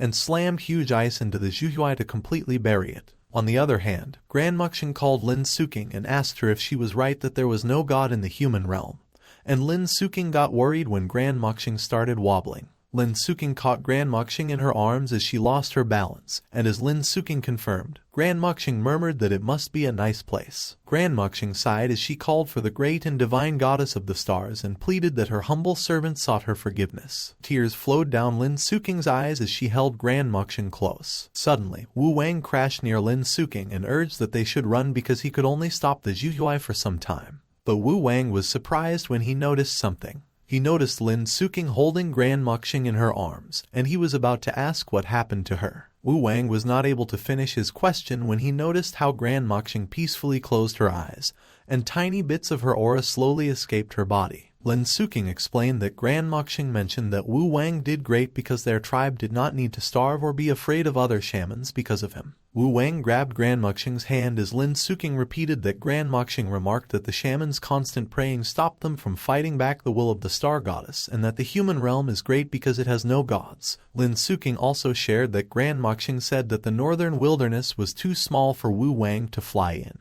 and Wu Wang rested his head on Grandmoxing's hand. Wu Wang stood up, and he requested Lin Suking to take Grandmoxing back to his people and tell them what she did for them. Lin Suking asked Wu Wang where he was going, and he declared that he could not let Grandmoxing's sacrifice go to waste and that he was the young master, and he had enjoyed many privileges in the past, so he had to bear many responsibilities. Lin Suking asked Wu Wang if the Zhuhui was really a blessing from the star goddess, why they called that beast a blessing, and why the goddess of the northern wilderness sent a beast that was a mortal enemy of the people. And as she mentioned that all the immortals would come out and fight if that happened in the human realm, Wu Wang took a pill and responded that she shouldn't ask and just watch because the northern wilderness was different from the human realm. Wu Wang charged forward and instructed that when his tribesmen stabilized, Lin Suking should tell Xingsan to gather all the shamans, and Lin Suking acknowledged that she understood. As Wu Wang flew past the areas that were engulfed in flames, he wondered if it was really a blessing. He admitted that he held back since he came to that world because he only wanted to be a good young master of the tribe.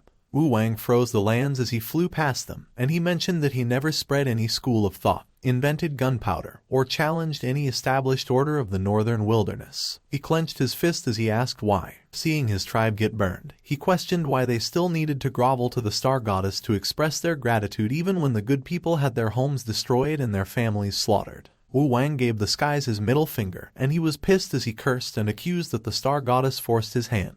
Wu Wang fell from the sky as he depleted his energy. Xingsan quickly caught him and worriedly called his name. Wu Wang quickly stood up and asked when his father would arrive. Xingsan replied that according to the distance of the smoke signal, their leader should be there by morning. A few moments later, Wu Wang stood in front of a tent. It was the tent where Grand Moxing's body was being laid, and as soon as Wu Wang entered, he ordered that everyone should get out. One of the shamans pleaded with Wu Wang, but Wu Wang was pissed, and he reminded them that he had ordered them to get out. Everyone stood up and walked out of the tent without a word while Wu Wang stood near Grand Moxing. Wu Wang approached Grand Moxing and requested that she rest in peace. He promised that he would definitely avenge her. But Wu Wang insisted that he must figure out who the enemy was. Wu Wang sat down and meditated, separating his soul from his body. He quickly approached the divine palace and called for Kang Zhu. One of the Sun Seers noticed Wu Wang's presence, and she demanded to know who dared to trespass into the divine palace while she blocked his presence. Back in reality, Wu Wang coughed up blood and cursed as he asked who that ugly witch was. Wu Wang suddenly heard Kang Zhu's voice, and she inquired if he was injured, to which he responded, and as he assured her that he was fine but not Grand Moxing, he asked Kang Zhu what the divine blessing was. When he didn't hear an answer for a moment, Wu Wang asked Kang Zhu if she was still there, and Kang Zhu affirmed, adding that the star that represented Grand Moxing had died. Kang Zhu explained that it was a complicated matter, but it had nothing to do with the other Sun Seers because if the divine blessing had happened in the Daling tribe, she would help the other Sun Seers restrict the Sun Seer of their tribe because it was the law of the northern wilderness. Wu Wang pressed on, saying that he needed to know because it was very important to him, their tribe, and even the northern wilderness, because if he didn't have enough information, he might make a mistake. He was startled when Kang Zhu summoned him into a different realm, and she remarked that ever since he was young, he had always been curious about whether she had seen the star goddess. Kang Zhu led the way and announced that it was time to show Wu Wang. They traveled through the void when Kang Zhu suddenly pointed and said that it was the star goddess. A bright light shone upon them, and Wu Wang was lost for words. The star goddess was huge, and they looked like a tiny speck of dust compared to her. In the star goddess Heir, Wu Wang noticed that beasts were resting on it, and he asked if those beasts were the beasts of the divine blessing. Kang Zhu explained that the star disk would extract the star seer's memories and determine which named tribe needed balancing, and it would send the beast to their location. She revealed that this was how the blessing was given, and it was also the secret that generations of Sun Seers kept, so she was disrespecting the star goddess by telling Wu Wang those things. Wu Wang looked appalled when Kang Zhu requested that he not go against the will of the star goddess because it would bring more disasters to their tribe. He got curious and asked Kang Zhu if the star goddess was still alive, to which Kang Zhu responded and said that the star goddess had fallen into a deep slumber because the ancient war of the gods had taken a huge toll on her, so currently she is biding her time for the moment she wakes up. Kang Zhu explained that the star goddess belonged to the winning faction, and she captured the northern wilderness by herself so the other 8 wildernesses do not dare to offend her. But she was worried that the northern wilderness would give birth to powerful mortal forces during her sleep, which is why she created the Star Wish technique and the 3 cardinal rules. She continued by explaining that the first rule was the agreement that limits the 7 Sun Seers. The second rule was that when the northern wilderness gives birth to an entity that may threaten the star goddess, the star disk would send a disaster-level beast to destroy it. And the third rule was the blessing of the star goddess, used to balance the named tribes. Wang asked if the main purpose of the star disk was to prevent the unification of the northern tribes, and Kang Zhu confirmed that it was correct. He asked if it would trigger the star disk if the overall power of the northern wilderness rose, but the named tribes remained scattered. Kang Zhu explained that from her observation,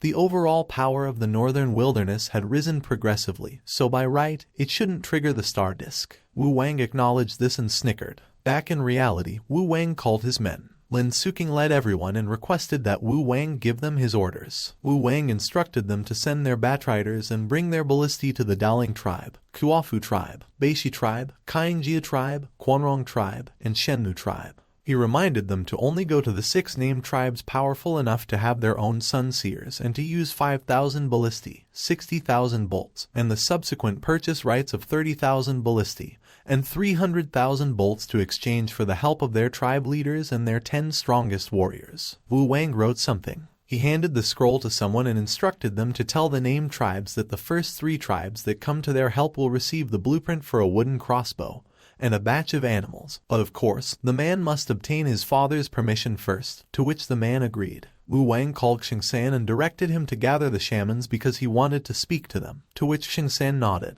Determined, Wang declared that since the beast is a blessing from the star goddess, he would take it. While the star goddess was still in slumber, the people wondered how they would take a blessing, whether they should take it physically or continue to pray, and they asked if Wang wasn't thinking about something strange. Wang whispered to Xingsan, and as he asked him if he remembered the stuff he told him to bury, he remarked that Xingsan should get someone to dig them out immediately. He stated that since it had come to that, he didn't need to hold back anymore. As they watched the men work, Lin Suking inquired of Wang if they were really going to give the ballistae out like that when they were the sole advantage they had among the other named tribes, and Wang replied that Lin Suking seemed to have integrated well into the tribe. Wang reassured Lin Suking that she shouldn't worry about it because the others didn't have the key metalwork techniques. As he glanced over Grand Mokshing, Wang added that besides, he hadn't said that he would give them the ballistae for free. Wang held Grand Mokshing's hands. As he mentioned that he could finally touch her hands, he called Lin Suking and explained that Grand Mokshing liked it when there were people around, but they didn't have many rituals for funerals in the northern wilderness, so he requested if she could perform some rituals of the human realm. Lin Suking asked Wang if he wanted the full course. Wang smiled bitterly as he instructed Lin Suking to do as much as she could and that, of course, he would request that she accompany Grand Mokshing in his stead. Lin Suking stared at Wang intently as she placed her hand over her chest. She immediately ordered the men and directed that they should prepare a table, candles, fruits, yellow papers, and a burning bowl immediately. Meanwhile, Xingsan approached Wang, and as he reported that he had gathered everyone, Wang responded that it was good. On the other hand, Lin Suking began the ritual, and as she danced with her sword, she recited a poem that proclaimed that with skies without bounds, in the lands heroes are born. In her headdress she charged, a heroine of the northern wilderness, and their beloved had departed on yellow cranes, and they may have gone, but their voices and legacies remain. Wang looked pleased as he acknowledged that he knew the Qingfeng Wanju clan was small, but what Lin Suking did was really professional. But he requested that no one tell him it was her original job. A few moments later, a bonfire was lit underneath the starry night sky. The shamans gathered near the bonfire. They began praising the star goddess and proclaimed that she protects. As Wang watched the shamans tremble, he wondered if those people could really understand that their tribesmen were more important than their reverence for the star goddess. Wang suddenly questioned why normal beasts weren't sent to them during the hellish years of famine when 2/3 of their tribesmen had starved to death if the beasts were a blessing of the star goddess. Xingsan was horrified when he heard what Wang stated, and he tried to stop him, but Wang revealed that his grandmother had passed away, which made one of the trembling shamans turn to Wang, and she confessed that it was their fault. Everyone listened as Wang explained that a total of 2,232 people died that day and over 1,600 people were heavily injured. And the shaman explained that it was because it was the main hall, and the casualties were mostly children and old people. With melancholy in his eyes, Wang admitted that he was a greater star seer, but but he finally knew how useless a greater starseer was against the beast from the sky because he couldn't even look it in the eyes. The shaman pleaded that Wu Wang not blame himself because it wasn't a power they could face. She insisted that it was a blessing from the star goddess that she provided, so it was the will of the star goddess, to which another shaman agreed and added that it was the blessing of the star goddess. Wu Wang clenched his fist as another shaman asserted that it was a blessing given by the star goddess to her most diligent followers. He replied that all the while, the star goddess would send her blessings once every 200 years, and she always chooses the strongest named tribes, but they never asked why. Wu Wang challenged everyone to think about why the star goddess did it. Everyone looked uncomfortable, and they began murmuring to themselves. Seeing their reactions, Wu Wang suddenly raised his arm to the sky dramatically and proclaimed that it was because the star goddess didn't understand them, just like how they couldn't understand the star goddess because she protected the stars and the skies of the northern wilderness, gave them the dry and wet seasons, and she watched over the lands of the northern wilderness. Wu Wang remarked that the perspective of their petty existence to interpret the star goddess was disrespectful. Lin Suking was out of breath when she arrived at the gathering, while Wu Wang concluded that the star goddess would not care for the deaths of one or hundreds of people because what she sees is the peace and survival of countless lives in the northern wilderness. She was confused as she wondered what in the world Wu Wang was blabbering about when he told her that gods were merely living creatures that control the laws of the universe. Meanwhile, Wu Wang continued with his act and stated that the blessings of the star goddess were the weakest beast that she created,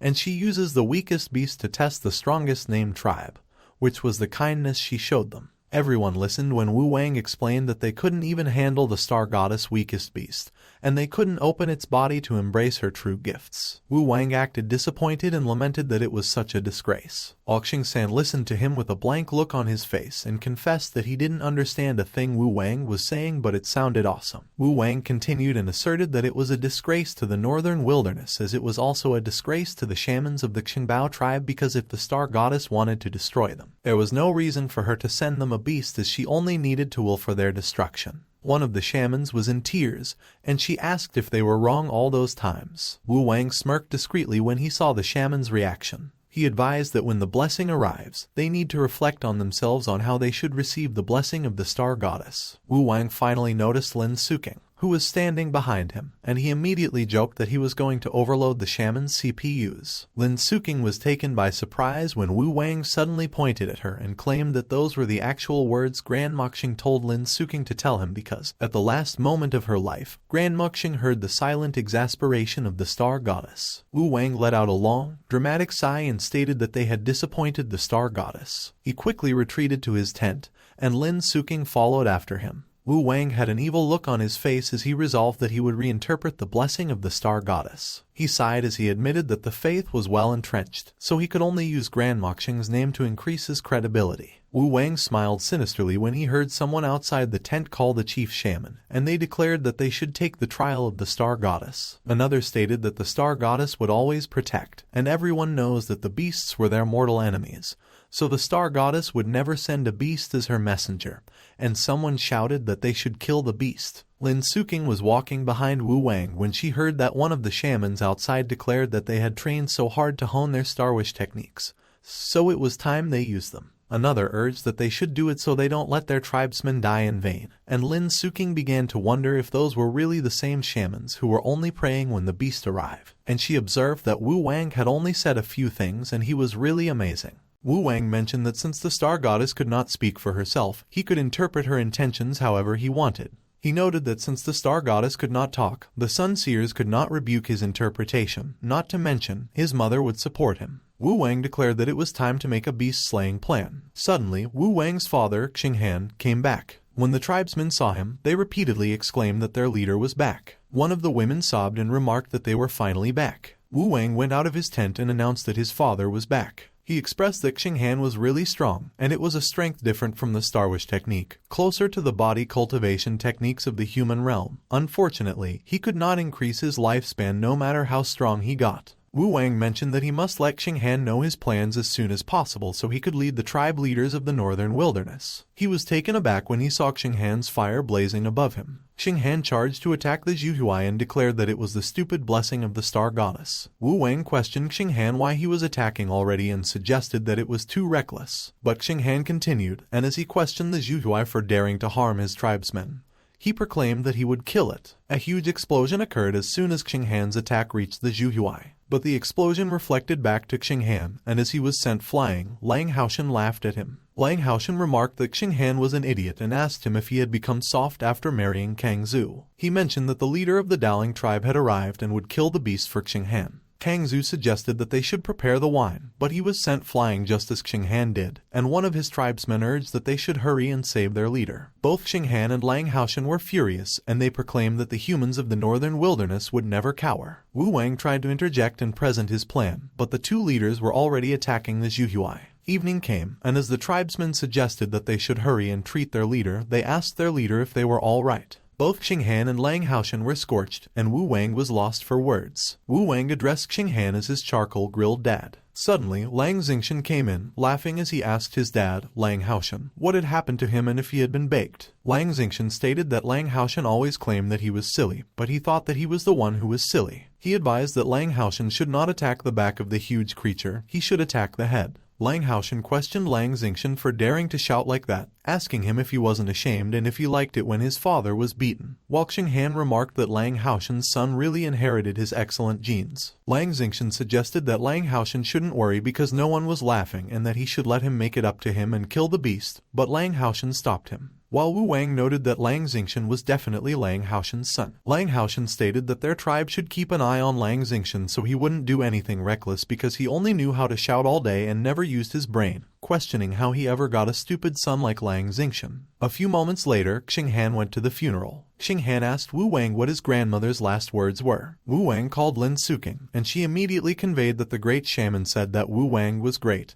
and the sky wasn't big enough for him to fly in, and she also mentioned that the human realm was good because it didn't have a god. Lang Haoshan noted that their auntie smiled when she passed away, so she must have left peacefully and must not have any regrets for the past 600 years. Xinghan trembled as he choked up with emotions. Wang was surprised when Xinghan hugged him and reassured him that he shouldn't worry because his dad was there. Xinghan remarked that he heard about it, that Wang stood up and helped everyone escape. He stated that Wang was just 13, but he had to face all those things, so he could cry if he was afraid, promising him that he would avenge their tribesmen. Lang Haoshan acknowledged that Wang was brave, so he could already cry and shouldn't feel embarrassed about it. Wang felt uncomfortable, wondering if he should just pretend to cry. But Lin Suking suddenly asserted that Wang was not afraid. Lang Haoshan quickly asked Xinghan if Lin Suking was his daughter-in-law, and as he remarked that it was not bad for breaking off the tradition, he questioned if Xinghan had captured her from the human realm. But Xinghan asked Lin Suking who she was, and Wang explained that she was a human realm cultivator he saved, and he hired her to be his governess, so she taught him poems and songs of the human realm. When Lang Haoshan heard that Lin Suking was a governess from the human realm, he suggested that he should get one to teach Lang Xingchen as well. Xinghan questioned Lang Haoshan if he really needed to when Lang Xingchen couldn't even compete against his son because Wang was already a greater starseer, and could even fight against the blessings of the star goddess. Lang Haoshan asserted that Lang Xingchen killed a 1,000-year-old Lumi, and as Xinghan mentioned that Wang invented the crossbow at 5 years old so their tribesmen could reserve their energy. Wang felt distressed that it was happening again, expressing that it was troublesome. Xinghan remarked that his son, Xingba, Wang's birth name, would be so great in the future that he would be able to share drinks with the star goddess, and Lang Haoshan noted that his son, Lang Xingchen, would one day attack Zhongshan and beat up the heavenly emperor. Wang mentioned that Zhongshan, the middle wilderness and central region of Dawang, was so huge that it had no bounds and had countless mountains and rivers and many powerful tribes. He indicated that the heavenly emperor was the ruler of Zhongshan and was also the most famous divine god in Dawang's 9 wilderness, and according to legends, his name was Dujun, and he controlled everything in Zhongshan and was known as the strongest divine god. Wang observed that they were exaggerating too much because members of the tribes in the northern wilderness barely set foot out of the mountains. He suggested that the young master from the Daling tribe would one day go and cut the heavenly emperor. Wang suddenly realized something and asked if it was Lang Xingchen. Lang Xingchen laughed and confirmed that it was him, and as he asked if Wang was Xingba, he suggested that he should follow him and he would take good care of him. Wang wondered if Lang Xingchen wasn't the crazy guy who challenged Huang Dai. He called Lin Suking and instructed that she should come and tell him everything she knew about the Emperor of Mankind. Lin Suking responded that currently, the previous 2 emperors of mankind were the Fire Emperor of Mankind, Suironchi, the Heavenly Emperor of Mankind, Fuxi, and the current incumbent Emperor, Shenong. Wang recalled that Lin Suking had taught him that Shenong had not appeared for more than 800 years and he might pick an heir to be the next Emperor of Mankind the next time he showed up. He noted that after Shenong, Wang Dai was the next emperor of mankind, so he wondered if there was a connection from the legends he knew from Earth. Suddenly, Lang Xingshan asked Wu Wang what he was thinking and if he was right that he could be his big brother because he was 2 years older than him. Lang Xingshan suggested that Wu Wang should take a look because he could stretch his neck that far, and as he asked if it was amazing, Wu Wang remarked that he was thinking too much because Lang Xingshan from Earth was described as a fierce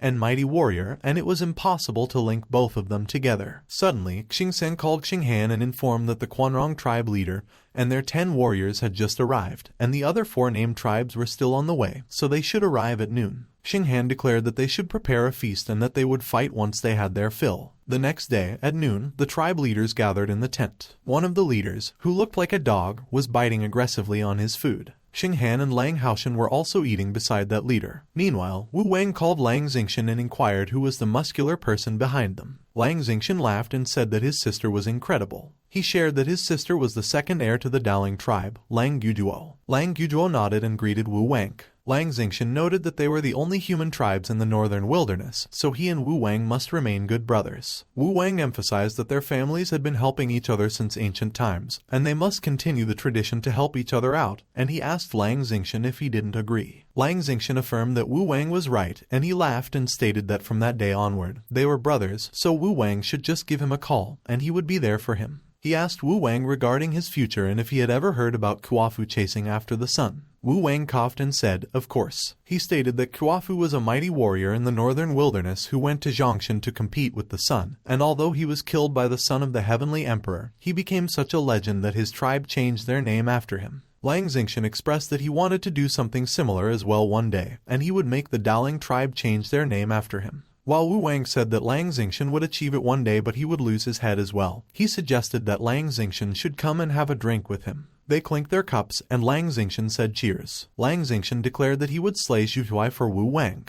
A few moments later, Wu Wang remarked that they should inspect everything as they couldn't afford any mistakes. Wu Wang turned to the shamans and instructed that they should remember their formation and cast a spell on the bolts at that moment and buff their warriors. Meanwhile, the other tribe asked their leader if the shamans of the Xingbao tribe would attack the blessing of the star goddess with them and why it was different from their shamans. The leader remarked that they shouldn't question the difference between the other tribes. He noted that the tribe members should look at their handsome faces and sleek, warm fur and ask them if the humans had them. The tribe members immediately agreed that their great honorable leader was right. A few moments later, the tribesmen who had gathered stated that nearly 100 warriors from the 7 strongest tribes in the northern wilderness had gathered there, and Wu Wang remarked that it was good. Xinghan stated that that day their tribe faced a great challenge, and he thanked all the champions of the northern wilderness for gathering there when Wu Wang nudged him. Xinghan asked what it was, and as Wu Wang noted that he should use it, Xinghan inquired what was with the hassle, and why he shouldn't say it himself. Wu Wang stated that he was just the young master of the tribe,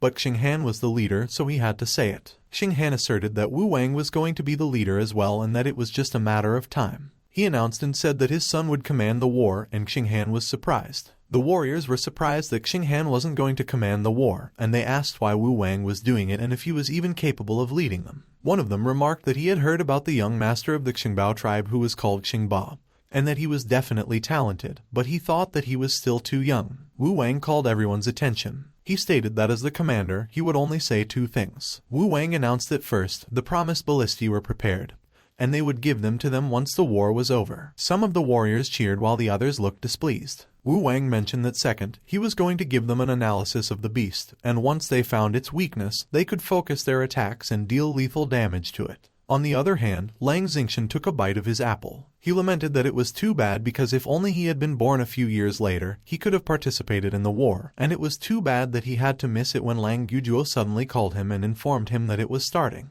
The warriors and the ballistae surrounded the Zhuhuai that was still frozen on the ground. They confirmed that the ballistae were in position. They also noted that the shamans were in the air and the 100 warriors of the 7 great named tribes of the northern wilderness had been buffed. Wu Wang used his skill, Condense Ice Gather Wind. Meanwhile, Lang Xingshan commented that Wu Wang was amazing and that it was what a Star Wish technique looked like. Wu Wang proclaimed that he was going to take the star goddess blessing and it should die. Many years later, the history of the northern wilderness recorded the incident on that day, and a teacher recounted that the 14-year-old emperor Xingba defeated the beast alone easily and became the first to overcome the blessing of the star goddess. He declared that it was a battle that became the turning point for the northern wilderness, and it was a historical moment. But in reality, Wu Wang's ice wings were crumbling, and he admitted that it was too hard. Wu Wang insisted that it was seriously too hard. He stated that one day and one night had passed and they had finally won, and that the beast was too powerful and they almost ran out of resources. The Zhuai slowly lost its balance. It crashed on the ground, and as Wu Wang exclaimed that it was finally over, he laughed. Wu Wang noted that it was huge, but with the continuous damage to its skin, it finally died from blood loss, and it was unprecedented. Xing Han asserted that his son could defeat the beast by himself, and Lang Haoshan laughed as he mentioned that his son, Lang Xingchen, had the look of a heavenly emperor. Wu Wang advised Lang Haoshan to treasure the time when his son had a head. He called Xing Han and requested that he handle the aftermath and the rewards for the men. Wu Wang indicated that he still had something he needed to do. He communicated with Kang Zu through his necklace and confirmed that the plan worked. On the other hand, at the Divine Palace, Kang Zu was restraining the other Sun Seers, and she expressed that he was not trying to cause any trouble but wanted to have a little talk. One of the Sun Seers remarked that the blessing had ended well and the Xingbao tribe was not destroyed and managed to reap many rewards. Kang Zu reassured her fellow Sun Seers that they shouldn't worry because Wu Wang had prepared something great for them. A few moments later, back in the tribe, Lin Suking called Wu Wang and mentioned something about the victory banquet. Wu Wang quickly asked Lin Suking what she was doing, and Lin Suking responded that something happened. Lin Suking conveyed that the others wanted Wu Wang to solve it. Wu Wang asked Lin Suking how much she had drunk, and as Lin Suking replied that it was just a few cups and that Wu Wang was handsome, she giggled. Wu Wang wondered why he had a feeling that the old auntie was going to make her move that night. He inquired Xing San what was urgent. Xing San indicated that there was something wrong with the beast's corpse, but he couldn't explain it, and Wu Wang would know once he saw it. Wu Wang was surprised, and he exclaimed that they shouldn't tell him that it was reviving as a zombie. Wu Wang asked Xing San to confirm if the beast's corpse had turned into a mountain. Xing San remarked that he did not understand as well, but after the beast died, its body transformed, and he had never seen such a lush mountain in the northern wilderness. Suddenly, Xing Han called Wu Wang and suggested that he should come and have a look because the beast had left them something. Wu Wang came to Xing Han, and as he asked Xing Han to wait for him and what he found, Xing Han shushed him and urged that he should come with him. The two of them walked together and entered a cave. Xing Han indicated that it was a star ore, and it was one of the most precious ores in the northern wilderness. He mentioned that what they could see there could feed their tribe for a whole year. Wu Wang observed that with its position, it looked like the beast's spine, and if that was true, the number of star ores they could obtain was significant. He wondered if it could be the star goddess's hair. Xing Han noted that Wu Wang was amazing because the other named tribes never thought about killing the blessed beasts, so no one knew what would happen when one was killed. Wu Wang acknowledged that he knew he was tricking the shamans, so he wondered if it was really what the blessing meant, and if the star goddess was genuinely trying to give them her blessings. But he refuted himself and concluded that it was not right. Wu Wang called Xing Han and insisted that it must not get out, and Xing Han assured him that he shouldn't worry because he was not that stupid, so he had made sure that no one else knew about it. Wu Wang expressed that being the only strong tribe would be detrimental in the northern wilderness, and they could only grow stronger through common prosperity. He stated that he must calculate how much hair the star goddess had quickly as they could make all the tribes filthy rich, and it would be the future of the northern wilderness. Wu Wang argued that as long as they learned the rules behind the blessings, they could create an effective hunting mechanism and turn the blessed beast into a profitable industry. He began to wonder what would happen when the star goddess woke up and found herself bald. Wu Wang laughed in his head as he thought of a bald goddess. He suggested that they should bury that place up and send some men to guard it, and they shouldn't mine the star ores just yet, to which Xing Han agreed, and he stated that Wu Wang was as smart as his mother, so he would listen to him. A few moments later, Wu Wang mentioned that not too long ago, the beast's blood flowed and dyed the land red, but currently it had turned into gentle streams that nourished the lands. Wu Wang asked if it was the star goddess' kindness and greatness, but he remarked that it was a joke, and as he questioned if it was what a god was like, he stated that even if it was a blessing, it was revolting. Wu Wang expressed that he was going home, and Xing Han said that he should rest well and not think too much about it because even if the heavens fell apart, he and Kang Zu would protect him. He mentioned that sometimes he really wished Wu Wang was just like Lang Xingchen, who was living blissfully in ignorance. Wu Wang agreed, but in his mind, he thought that he didn't want to lose his head. A few moments later, when Wu Wang went back to his tent, he noticed Lin Suking. Lin Suking was sleep-talking, and as she stated that Wu Wang had become cuter, Wu Wang remarked that he couldn't believe that she could sleep in the wilderness like that. Wu Wang claimed that he was neither handsome nor cute. Suddenly, he sniffed something from Lin Suking. He began to wonder if he was too excited from the battle earlier, and why Lin Suking was fragrant. Wu Wang commented that it seemed that he had reached puberty in that life, but he wondered what the use was when he couldn't even touch her. He remembered when Lin Suking mentioned that if such a thing happened in the human realm, all the immortals would come out and fight. Wu Wang expressed that he wanted to see the human realm. He stated that he could only reach the Kai gathering stage with the 1000 absorption art, so he must find a new cultivation technique if he wanted to advance, but changing his cultivation technique halfway would severely exhaust his primordial Kai. Wu Wang argued that no matter how strong the Star Wish technique was, it was a borrowed power, and the body tempering techniques in the northern wilderness weren't well developed, they were quite limited, and they did not increase their lifespan. He suddenly decided that it would be 5 years. Wu Wang swore upon the hair of the star goddess that he would depart for the human realm in 5 years. 4 years later, Lin Suking was gleefully taking a bath, and she declared that she was a happy little girl. Meanwhile, Wu Wang was just outside the room. Wu Wang remarked that Lin Suking had become too daring, as she no longer soundproofed her room when she bathed, and she often came out in skimpy clothes. He lamented that he shouldn't have given her those beautifying elixirs 2 years ago because, currently, it felt like it was his loss. Wu Wang stood up from meditating. He pondered why the Dowling tribe hadn't received their beast of blessing yet. Wu Wang noted that the animal industry was up, the granaries were full, the number of ballistae increased, and their population was twice the size of their Qingbao tribe. He calculated that based on his observations, the divine blessing should be unleashed on such a huge named tribe, and Lang Haoshan had also created a dummy main hall to receive it. Wu Wang questioned if the star goddess was getting her hair treated, if they had to wait until all of her hair fell off naturally, or if it could only be unleashed once every 1 to 200 years. He stated that there was only 1 year left and that 3 years ago, he had reached the pinnacle of the Kai gathering realm and had been suppressing his cultivation level since then. Wu Wang declared that if the divine blessing didn't come, he would stop waiting. He asserted that the new commandments were nearly completed and the star goddess wouldn't even know the meaning and horror of cultural invasions. One of the kids called her teacher and expressed that she wanted to hear the story of the star goddess and her 12 star warriors. Another kid called the teacher and indicated that she wanted to listen to my guardian star goddess or star goddess ninja. But another kid objected and mentioned that she wanted to listen to the songs Twinkle Twinkle Little Star, Star Goddess Lightning, and listen to Star Goddess telling us tales. Wu Wang noted that as long as he gave the star goddess a personality, he could pull her down to earth and make her less of a being of respect, so in the future, the star goddess would merely be a powerful character in a story. Suddenly, Wu Wang felt that someone was coming, and he mentioned that there were 2 batches of them. On the other hand, Lin Suking screamed in her bath, and as she expressed that she had already tried her best to make a lot of sounds, she questioned why Wu Wang still used his mind sense to sense her. But Lin Suking reflected that thinking about it, Wu Wang's capability was terrifying because his mind sense had a 500-meter range, and that he was a monster. Meanwhile, Wu Wang observed that Lin Suking was bad-mouthing him again and that she should wait until she found out that his mind sense actually had a 5 kilometers reach. Wu Wang noted that the perk of learning the Star Wish technique was that his mind was equivalent to a nascent soul or divine leap cultivator, so his mind sense was as strong as a core condensation cultivator. He stated that it was just a small advantage, and he called Xingsan and instructed that he should come in. Xingsan was puzzled, and as he questioned Wu Wang how he always knew when he was coming, he remarked that it was amazing. Wu Wang offered Xingsan a drink as he had done a good job, and as he asked him if he had quelled the disturbance, Xingsan mentioned that there was too little tea in that cup, so it was better to fill it up in a beast skull bowl. Wu Wang indicated that those were expensive Huishan tea bought by Lin Suking, so she would cry if Xingsan drank it from a bowl, and he inquired Xingsan what the news was. Xingsan stated that it was infuriating because those beast god worshippers, the Changmao tribe, had fought with their people at the border because of their difference in faith. He confirmed that they had settled it already, and the Changmao tribe had also compensated them with some cows and sheep. Xingsan remarked that in reality, the Changmao tribe just wanted to steal their ballistae, and it had been happening for the past few years. He suggested that Wu Wang should send him and some men to teach the Changmao tribe a lesson. But Wu Wang countered that they should avoid wars whenever possible. He reiterated that what they wanted was the continuous prosperity and peace of the northern wilderness, so they must walk the talk, and Xingsan acknowledged.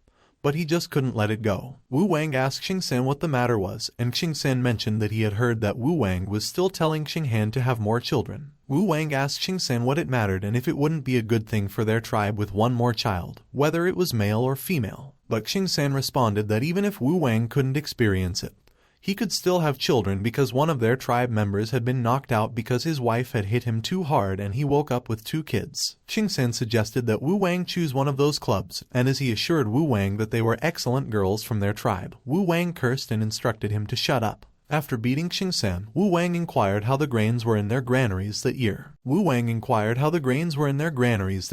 Xingsan replied that everything went well and the other 6 tribes had requested for more. And as Wu Wang acknowledged that he understood, he queried about the sale of the ballistae. Xingsan explained that because they always give the Daling tribe 50% more ballistae, the Quanrong tribe was upset. He mentioned that the Quanrong tribe wanted to have a political marriage with them, and they wanted Wu Wang to marry their princess. Xingsan noted that he heard that the Quanrong tribe's princess has soft and shiny fur. Wu Wang quickly urged that Xingsan should reject it and he should help him reject it immediately, but Xingsan suggested that he believed Wu Wang should try it to see if he could touch women from the Quanrong tribe. Wu Wang questioned Xingsan if he had anything else to report or if he would like him to send him on his way, and Xingsan admitted that he did have one more, but he didn't know if it was good or bad news. Xingsan informed that they weren't aware of the Star Goddess cult 2 years ago, but it has grown really fast and has followers in every tribe. He warned that Wu Wang should look because they are promoting kindness, compassion, and filial piety, and they aren't dangerous, but they are expanding terrifyingly fast. Xingsan reported that according to their reports, there are 6 levels to the clergy of that Star Goddess cult, and the highest rank of the Star Goddess clergy is called the Divine Star Cleric. He urged that they should get rid of the Star Goddess cult immediately because recently, the shamans also joined the Star Goddess cult, and many shamans of the named tribes have joined and become local Star Goddess clerics. Wu Wang probed Xingsan if he was afraid that there will be a conflict in power between the chief shamans and the Divine Star Clerics and if the Northern Wilderness will fall under the command of the Divine Star Cleric if the Star Goddess cult becomes too powerful. Xingsan affirmed yes. Wu Wang reassured that Xingsan shouldn't worry because he has sent people to investigate the Star Goddess cult, and there are 7 Divine Star Clerics, and they are the current 6 Sun Seers with another negligible person. He explained that above the Divine Star Clerics is a Divine Oracle, and she could communicate directly with the Star Goddess and convey her will. Wu Wang stated that the Star Wish technique was restricted to the Northern Wilderness so it would not cause their tribe any harm.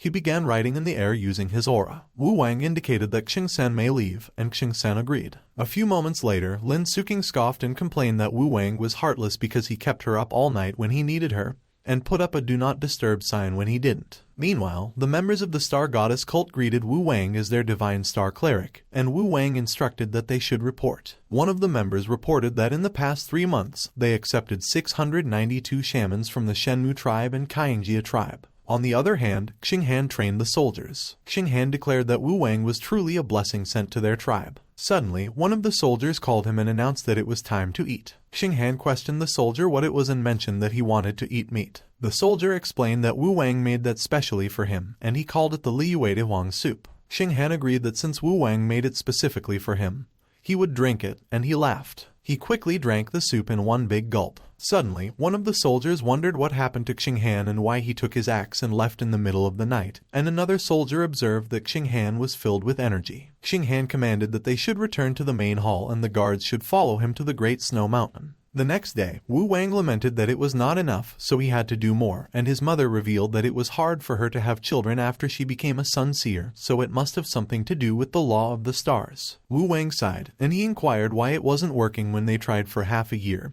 and if the Star Goddess had a one-child policy as well. Suddenly, Lin Suking called Wu Wang and informed that those were all the cultivation techniques she could find. Wu Wang instructed that she could put them there, and when Lin Suking agreed, Wu Wang mentioned that he had something urgent that he needed her help with. He requested Lin Suking if she could poke him for a bit. Lin Suking wondered if Wu Wang tried to sleep, but Wu Wang insisted that she should just do it. She tried to poke Wu Wang, but she questioned what was happening. Lin Suking inquired if it was a water condensation technique, but she replied no because it was different. Wu Wang explained that he combined the Star Wish technique with the water condensation technique to increase the duration and covertness. Lin Suking queried if Wu Wang could feel anything through it. Wu Wang responded that, of course not, because he will faint instantly when that happens, and that just helps him look normal and cover up his main weakness. He grabbed Lin Suking's hands, and she was taken aback. Lin Suking questioned Wu Wang what he did, and she considered that she was just paying Wu Wang back for saving her life. She believed that she just served him for 6 years, so she shouldn't fall in love with him as they will never be a couple. But she wondered if hugging should be fine because friends could hug each other. Wu Wang laughed hysterically and remarked that it was payback for all the pranks Lin Suking played. Lin Suking trembled in anger, and she called Wu Wang by his given name. She declared that she beat Wu Wang in the name of the human realm, and Wu Wang inquired what it had to do with the human realm. One of the men noted that Wu Wang and Lin Suking were really close, and another commented that it was friendship because Wu Wang will never marry someone outside their tribe, and their Xingbao girls will cry if that ever happens. Wu Wang laughed as he ran, and Lin Suking shouted that he should stop laughing and have a taste of her flying sword. But deep inside, Wu Wang sobbed, and he lamented that he hated his illness. A few moments later, Wu Wang announced that Xinghan was finally back, so he must help him check his body because he must produce another heir. As soon as Xinghan landed, he proclaimed that Wu Wang is his good son. Xinghan informed that he had brought Wu Wang a surprise, and Wu Wang admitted that Xinghan was happy about it, so he started to feel afraid already. Wu Wang queried Xinghan if he was sure that it was a surprise and not a shock, and Xinghan affirmed that of course it was. Xinghan observed that Lin Suking was pitiful and inquired where all her meat was. Lin Suking supposed that she had grown and was sure that they had grown, but she began to doubt if she was right. Wu Wang questioned Xinghan what he did. Xinghan probed Wu Wang if he needed some girl servants to warm his bed, and Wu Wang inquired of Xinghan if he had forgotten. Wu Wang reminded that he was not even 20 yet and he had that illness. Xinghan acknowledged that it was right, but when he was his age, his grandfather always told him to face any challenges bravely, and even if there aren't any challenges, he should create challenges and face them. He declared that he let Wu Wang enjoy the pleasure of men that night. Xinghan ordered that the men should bring the cart of slaves there because those are gifts for his son. He queried Wu Wang if he knew that the reason why he named him Xingba was because his body was weak, so he wanted him to become strong like a tyrant, and he advised that Wu Wang should look at him. But everyone's attention was on Kang Zhu, and they exclaimed that she was finally back, while Xinghan insisted that Wu Wang should look at him as it was what true strength looked like, and he should learn more from his dad. Wu Wang mentioned that he supposed that, as a 17-year-old, he shouldn't get involved in that, but Xinghan sighed and commented that Wu Wang is his poor son. Xinghan explained that he was not free because Kang Zhu was his childhood friend, so he has not touched any other girl other than Kang Zhu, and normally men in their tribes get hit 2 or 3 times before finding their partner for life. Wu Wang quickly stopped Xinghan and pointed out that he didn't think that it was the right time for him to say such things because a couple should respect each other and he and Kang Zhu are loving couples. Xinghan agreed, of course, but there was still a tinge of regret. Wu Wang concluded that it was over and he couldn't save Xinghan. Xinghan revealed that it was the reason why he bought about 8 rare slaves for Wu Wang because he knew that he didn't have that treatment in the past and was often beaten up by his grandfather. But Wu Wang shouldn't tell his mom because he will tell her later when she comes back. But Wu Wang warned that it was too late, and Xinghan wondered what was too late. Without any warning, Kang Zhu used her seal. Kang Zhu quickly froze Xinghan and lifted him in the air. Wu Wang protested that he was innocent and he didn't know anything about it. Kang Zhu inquired of Wu Wang what he thought and if he was not happy. Wu Wang queried Kang Zhu if she could release Xinghan first because everyone was looking, and he stated that a leader must maintain his dignity in front of the tribe.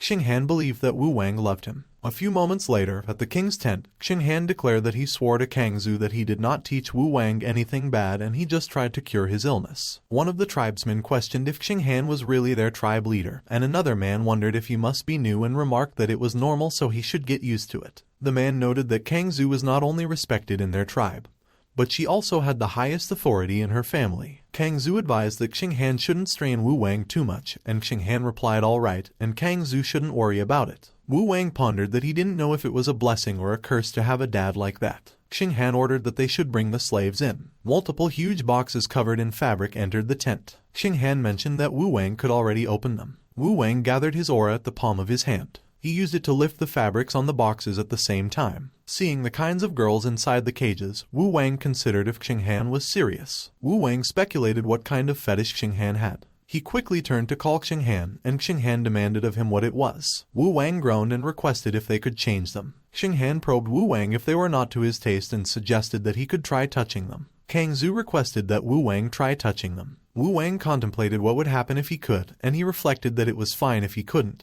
But he mused what would happen if it was the barbarian with the giant bloodline or the bloodthirsty Jioran. He called his men and commanded that they should bring his wheelchair number 3 there and knock the girls out first. Wu Wang was prepared with his men, who had the wheelchair and a huge bucket of water. He uttered that he could probably accept her if he could. Wu Wang touched the tip of the ear of the leopard. He quickly fainted, and one of the men quickly caught him with the wheelchair while everyone was worried. Another man quickly splashed water onto Wu Wang's face. Wu Wang coughed and called for the next one. He extended his hand to the cage. Wu Wang quickly fainted and sat back on his wheelchair. The other man splashed water onto Wu Wang. One of the tribesmen observed that Wu Wang was enduring so much hardship for the future of their tribe, and another added that they have respect for him. Meanwhile, Wu Wang was already soaked and was out of breath. On the other hand, Xinghan admitted that he was careless, and it was too careless. Kang Zhu exclaimed that Xinghan should look at what he had done and that Wu Wang was suffering because of it. And Xinghan repeatedly confessed that he was sorry and that it was his fault, so he requested that Kang Zhu forgive him. Wu Wang began to gather his aura at the palm of his hand.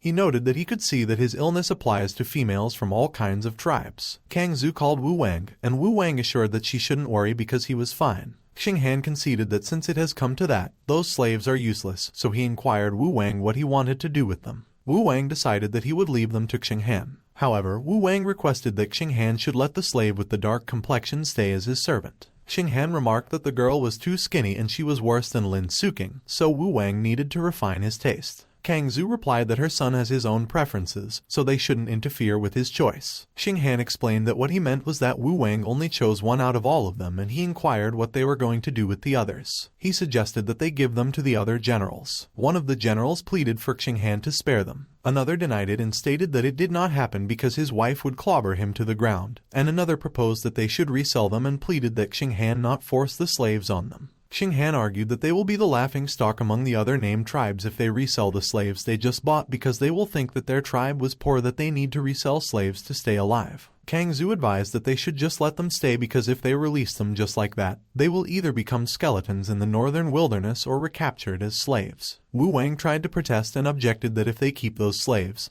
the other tribesmen will treat them as his personal property, which is troubling. Kang Zhu communicated telepathically with Wu Wang and urged that he should keep them. She explained that if they wanted to grow the star goddess cult, they needed cultists that worshipped Wu Wang, and those slaves would be perfect for that. Wu Wang realized that Kang Zhu sometimes terrifies him. He announced that he will take his leave, and while Kang Zhu cautioned that Wu Wang should stay safe, Xinghan promised that Wu Wang shouldn't worry because he will try to find more women for him to try. Kang Zhu froze Xinghan again for his weird ideas, and Wu Wang wondered if Xinghan seriously tried to make him faint all the time. A few moments later, outside his tent, Wu Wang requested that one of the guards should get Lin Suking for him, and the guard agreed. As they entered the tent, Wu Wang queried Lu Renjia what her name was, but she just shook her head and questioned Wu Wang if he was her master. Wu Wang suspected that Lu Renjia was not captured to become a slave. He believed that she must be a citizen of the Yushiki Kingdom, which is located near Tangu and is a famous witchcraft kingdom in Dawang, and they are also known to have dark skin. When Lin Suking arrived, she inquired if it was the new maidservant. Wu Wang wondered where Lin Suking learned that corporate-themed trope. He cleared his throat, and as he requested for Lin Suking to clean Lu Renjia up, he stated that Lu Renjia will sleep with Lin Suking that night, but he will arrange a place for her to stay the next day, to which Lin Suking agreed. Lin Suking left the tent with Lu Renjia. Wu Wang called his men. He ordered that they should listen carefully, and he gave them multiple instructions on what to do. The men replied yes to Wu Wang. Wu Wang assumed that Lin Suking should be fine because she is a core condensation realm after all. He sighed in his mind as he noted that he didn't have a chance to talk to Xinghan. Wu Wang reflected that though Xinghan is very strong, he is like the other shamans in the northern wilderness, and he has a short lifespan of around 400–600 years. He considered that Kang Zhu and Xinghan are around 200 years old, and Xinghan was still strong while Kang Zhu was still at her prime. However, they will become older. Wu Wang decided that he must work harder to let Xinghan have another child, and he must make a more intricate plan. Suddenly, Wu Wang heard that one of his men shouted that Lu Renjia should stop and release Lin Suking, and another man yelled that there was an assassin, so they should protect Wu Wang. Wu Wang summoned an orb. He wondered if what he was seeing was serious. Lin Suking asked why it happened and if she expressed something wrong. Wu Wang remarked that Lin Suking was a core condensation cultivator. He sighed, and he questioned himself if the old auntie had been slacking with her cultivation and how she managed to get captured by such a weak slave. A few moments ago, Lin Suking stated that Lu Renjia could sleep there as she will be cultivating throughout the night. Lin Suking poured water into the bath. She mentioned that Lu Renjia should wash properly and inquired if she was right that she didn't have a chance to have a hot bath after she got enslaved. Meanwhile, Lu Renjia mused that Lin Suking has a thin waist, and she wondered if she was a cultivator from the human realm. The real Lu Renjie was up on a tree, and as she questioned herself if human realm cultivators aren't supposed to be smart, she declared that Lin Suking looked like an idiot. Lu Renjie noted that her plan was going too smoothly. She explained that it makes sense that the young master from the Xingbao tribe chose her cute little puppet from the others because, after all, her puppet looked normal compared to the other slaves. Back at Lin Suking's tent, she announced that Lu Renjie should feel free to wash up, and Lu Renjie wondered why Wu Wang sent her puppet to Lin Suking. Lu Renjie repeated her question to Wu Wang earlier if he was her master. She laughed and boasted that she was too good because no man could resist that.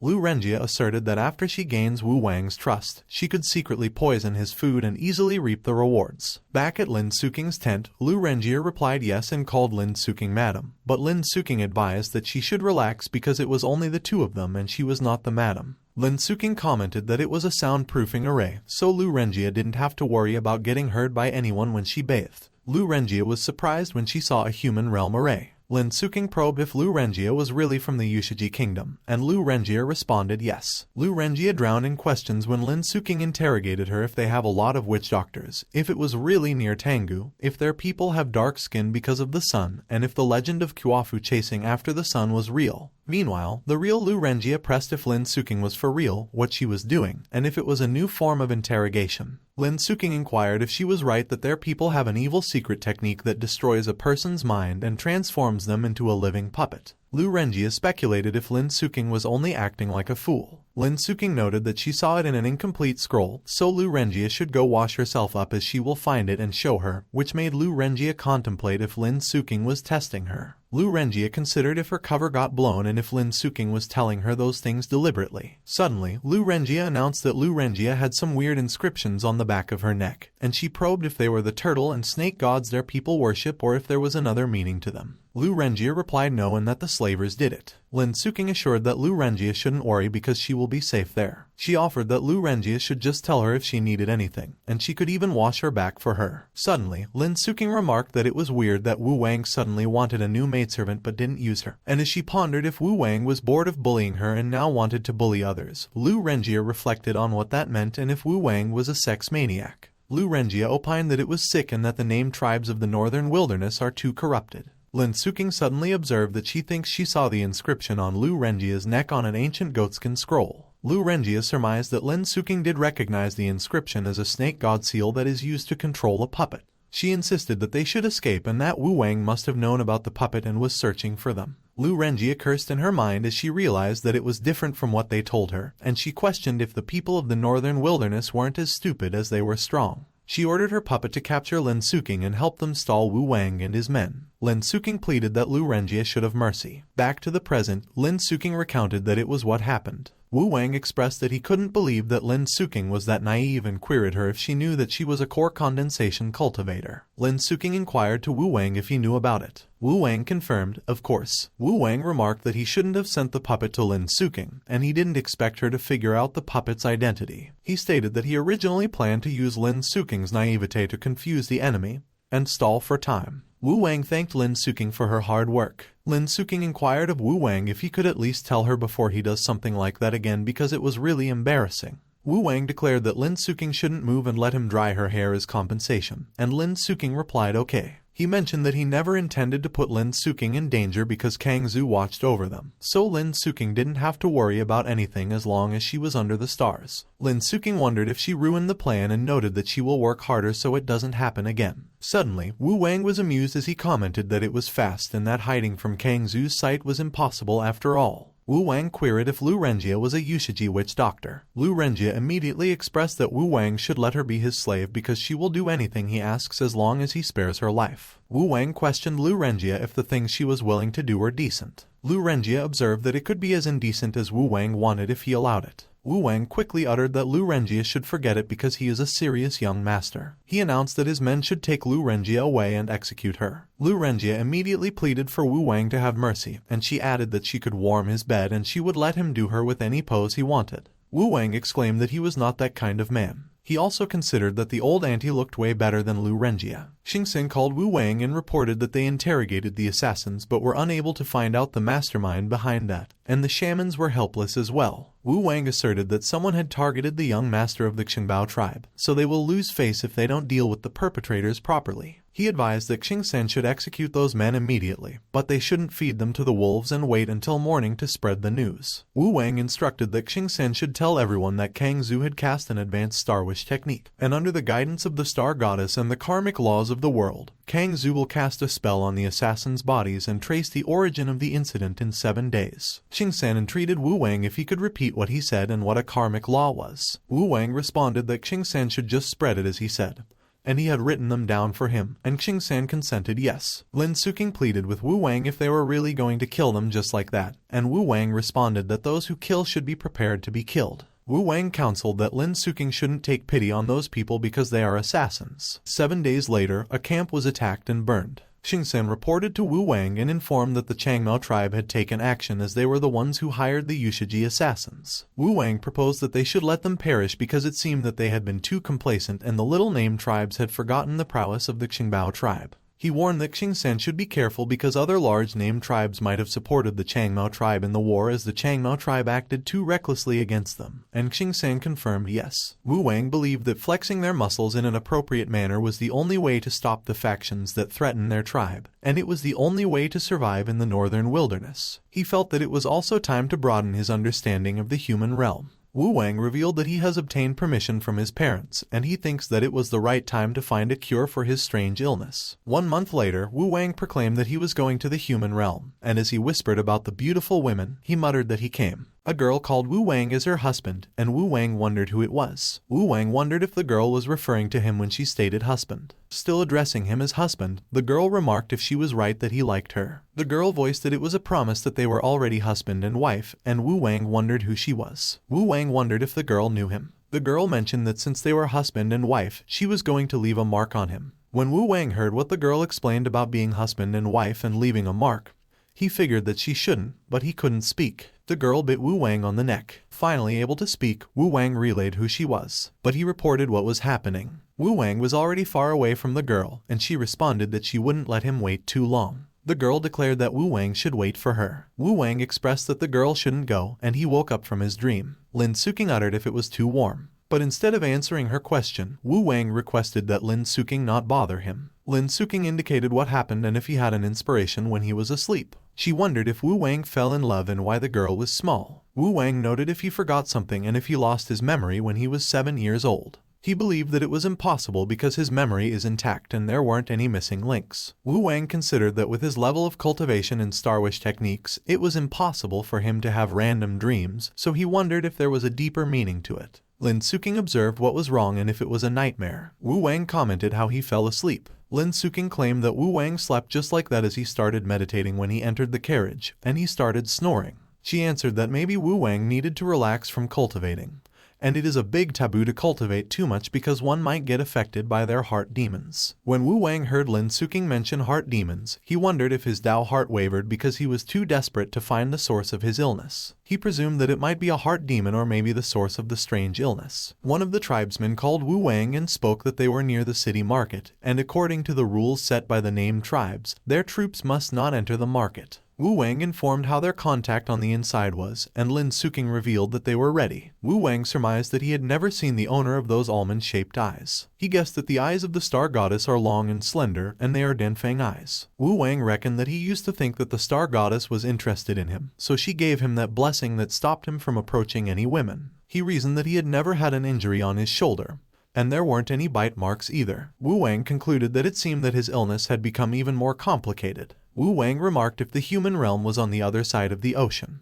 Lin Suking stated if he didn't promise Kang Zhu to buy enough provisions before leaving and if he was trying to run away. Wu Wang replied that of course not, because his mother could always capture him before he got on the boat. He mentioned if she remembered what he needed to buy, and Lin Suking noted that of course, and it was no problem. Wu Wang snapped his fingers. He expressed that Lin Suking could go back after buying everything because he wanted to shop alone. Lin Suking voiced if he was sure that he wanted to go alone and if he needed her to come with him, but Wu Wang declared that they shouldn't follow him because they can't beat him anyway, so they will just be a hindrance if anything happens. Wu Wang pointed out that they shouldn't worry because no one will be able to recognize him as the master from the Qingbao tribe. He observed that he could even hide his presence completely so Lin Suking doesn't have to worry at all. Lin Suking commented how excited he was to have planned that much ahead. Wu Wang insisted that it was work and he was not going out to have fun. He added that he was just trying to get used to the rowdy environment. A few moments later, Wu Wang pondered that just as expected, the market looked very simple. He called a waiter and ordered that he should give him their best seat and their best dishes, and the waiter ushered him while addressing him as an honorable customer. As he got his seat, Wu Wang observed that almond-shaped eyes are rare in the northern wilderness, so it should be easy to spot. He remarked that the northern wilderness must be a heaven for furries. Wu Wang sighed and mused that it was just a dream. A waiter addressed Ling Xiaolin as an honorable guest and requested that she come in. Wu Wang quickly noticed that Ling Xiaolin had almond eyes. Ling Xiaolin was in a group, and one of her companions requested the waiter to serve them some tea. Wu Wang reflected that Ling Xiaolin and the girl looked similar, but although she has almond eyes, her expressions are cold and the colors are different. He surmised that Ling Xiaolin was also a nascent soul cultivator while the other cultivators were around the Golden Core realm. He considered that there were many young Golden Core cultivators in the human realm, and he wondered if it meant that Lin Suking was an extremely talentless cultivator. A cultivator inquired what the rush was, and when Wu Wang heard Zuodong's name, he realized that the name sounded really familiar. Zuodong confessed that he misses his disciple dearly, and the other cultivator remarked that Zuodong's disciple is a human realm cultivator, and since she has been captured by a named tribe of the northern realm, as a cultivator from the human realm, they will definitely help in her rescue. But Zuodong explained that they had come there to discuss trade with the human named tribes in the northern wilderness, but he was there to rescue his disciple, and he might offend them. One of the cultivators observed that the northern wilderness is really barbaric, and he can't imagine how horrible it was for his disciple to stay there. To which another cultivator agreed and replied that if the young master of the Xingbao tribe assaulted Zuodong's disciple, they would teach him a lesson. Wu Wang spit his drink when he heard what the cultivators expressed. He concluded that he finally remembered and that Zuodong must be Lin Suking's master. As the disciples kept bad-mouthing him, Wu Wang wondered what they were saying and figured that they only needed to investigate it to know the truth,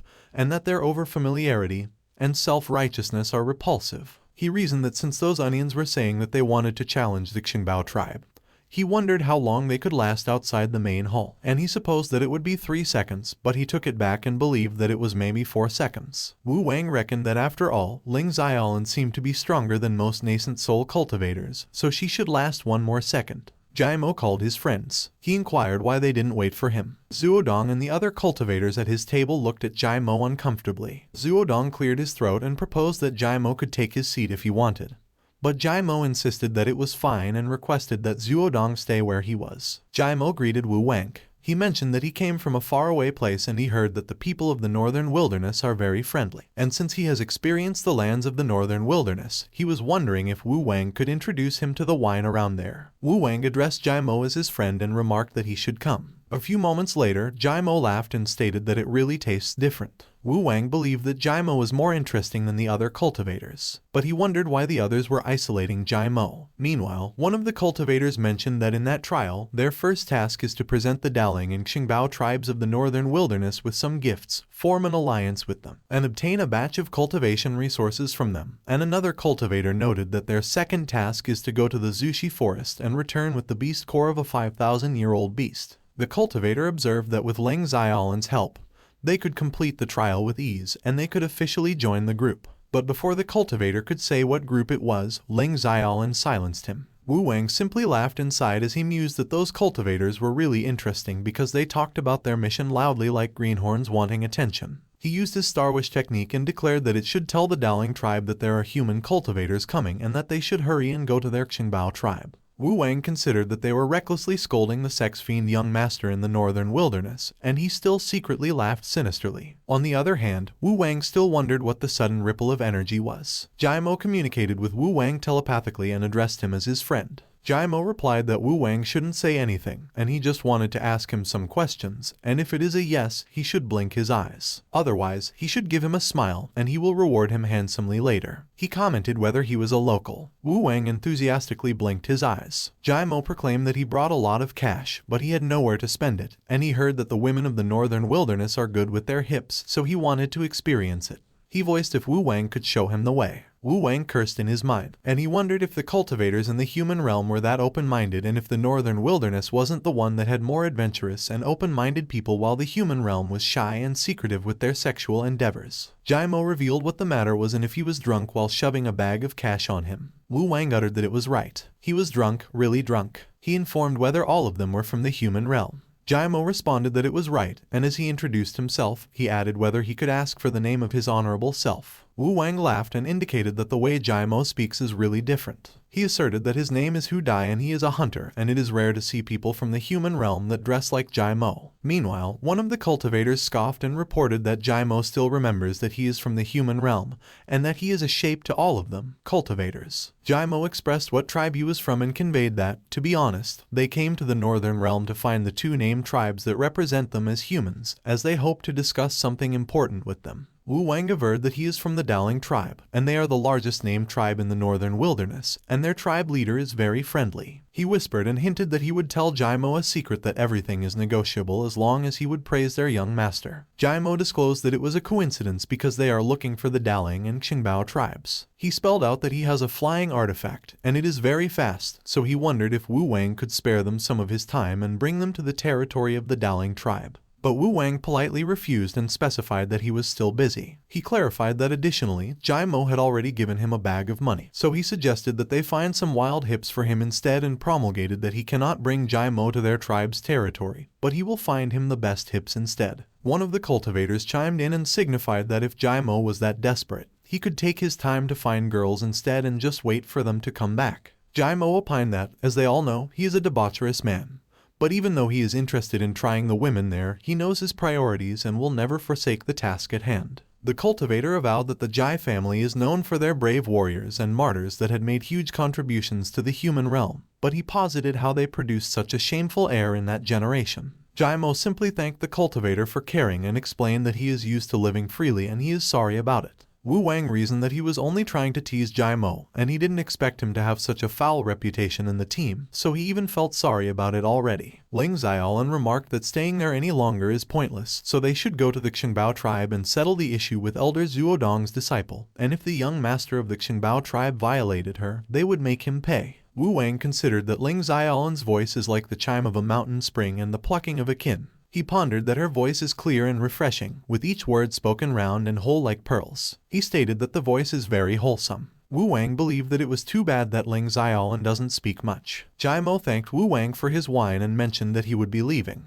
Wu Wang apologized to Jaimo for divulging what he expressed, and Jaimo laughed as he responded that it was okay because it is his problem after all, and it has nothing to do with Wu Wang. Jaimo observed that everyone loves beautiful people. Likewise, he pursues that grand truth as well, and among his countless flowery endeavors, he only dares to admit his love for sex. Wu Wang supposed that he couldn't tell what was wrong with Jaimo's statement, but it really made him want to hit him. But all of that aside, Jaimo is quite an interesting person. Ling Xiaolan noted that Jaimo should get down. Jaimo declared that it was fine and he could go by himself, and he uttered what the fuss was. Zuodong commented that he could give Jaimo a ride, but Jaimo exclaimed no. Jaimo insisted that he just wanted to save his energy and thanked Zuodong. Wu Wang sighed when he watched Jaimo. Jaimo started chanting and proclaimed that like an orchid in a deep gorge, its beautiful appearance blessed by the heavens, with brows like feathers and skin like snow, and it was a pity that there was no one to see it. He rode on the lotus he just summoned. Wu Wang cursed in his mind as he reflected that he didn't know if Jaimo was shameless or sensitive because he didn't seem to feel any shame, yet he avoided getting consoled by him.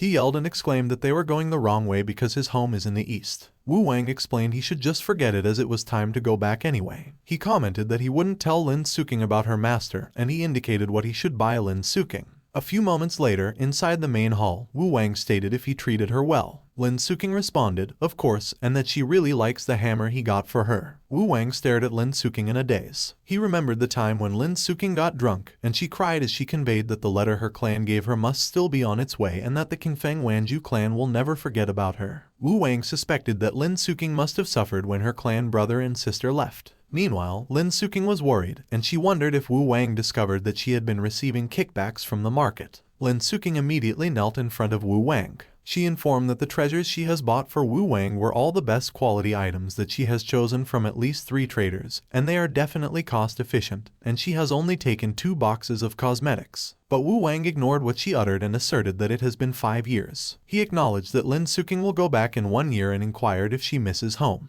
Lin Suking remarked that she doesn't mind staying longer. Wu Wang revealed that he will go to the human realm soon. Lin Suking quickly inquired if she could come with him. Wu Wang did not respond immediately, and Lin Suking became anxious. Lin Suking added and commented that the human realm is huge and the factions are complicated with many rules, so Wu Wang will need a guide or he will get scammed. Wu Wang affirmed that Lin Suking can become a guide, but there will be no pay. He declared that he will leave it to Lin Suking, but she shouldn't rush it, as she could tell him her decision later. Lin Suking sensed that something was wrong with Wu Wang that day. Wu Wang remarked that it has been 3 whole days, and he declared where those people have gone. He stated if those cultivators changed their minds. Wu Wang reflected that he wanted to give Lin Suking a surprise, but it's fine as well because she could stay by his side. He called Lin Suking and noted that she should tell Xingsan to come there and she should return to her room, to which Lin Suking commented okay. Lin Suking scoffed when she got out and observed that Wu Wang was hiding something from her again, and she guessed that he was trying to get a new maid. A few moments later, Wu Wang mentioned that he will request for Xingsan to look out for any incidents involving cultivators from the human realm and 10,000-year-old beasts, and he should look out for flying beasts as well, to which Xingsan replied yes. Xingsan inquired if the cultivators from the human realm are invading the northern wilderness, and Wu Wang responded no. He answered that it was fine as they meant them no harm, and he requested that Xingsan keep it a secret from Lin Suking. On the other hand, Ling Xiaolan explained that she would request the others not to tell anyone the part about them getting lost on that trip.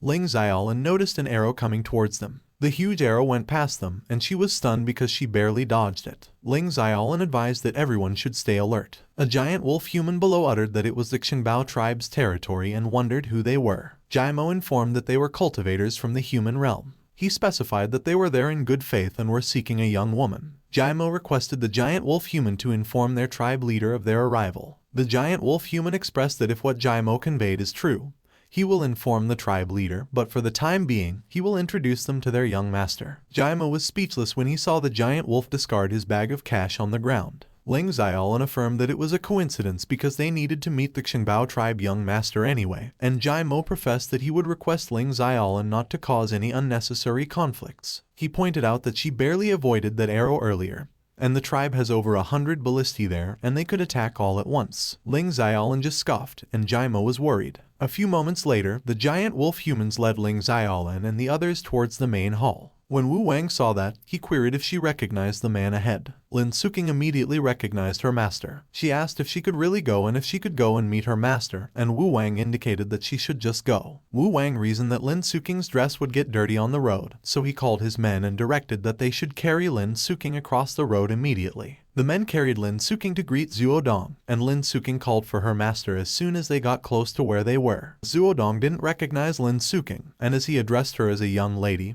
he questioned if she was talking to him. Lin Suking introduced herself to Zuodong. Zuodong pressed to confirm if she was Lin Suking and revealed that she was different, that he couldn't even recognize her. Lin Suking laughed and acknowledged that it was her young master, but she cleared her throat and clarified that it was Wu Wang who brought her many precious herbs, and she had even taken elixirs made from Zhengkao. She highlighted that Zuodong should look as Wu Wang gave her the beautiful artifact dresses as well. Lin Suking probed how his illness was and if he recovered well. Zuodong proclaimed that thanks to Lin Suking, he has not only recovered but also broken through his bottleneck and become a golden core cultivator, but because of it, he had to go into seclusion and delayed coming there to fetch her. He apologized to Lin Suking for not coming earlier. They could hear Wu Wang's voice, and as he insisted that Lin Suking should bring her master inside, Lin Suking whispered to Zuodong and voiced that it was her young master and he was the one who gave them the spiritual core, so they should head inside. Zuodong inquired if Wu Wang violated her in any way and asserted that he was there to bring her back to the human realm, so if she had suffered even in the tiniest bit, she could tell him immediately. Lin Suking whispered and admitted that she would have liked it if Wu Wang did, which stunned Zuodong. She retorted that Zuodong was mistaken. Wang Lin exclaimed what kind of trick the young master of the Xingbao tribe did to brainwash Zuodong's disciple and contended that she has only served him for a few years, but she has already forgotten about her roots and wishes to stay there. Zuodong prepared to confront the cultivator, but Lin Suking remarked that he should let her explain. Lin Suking stated that Wu Wang is a wise and righteous man, and he always acts in good faith and is a man of virtue. She mentioned that Wu Wang declared to stay in the northern wilderness because he was curious about the human realm, and for the past 6 years, he only specified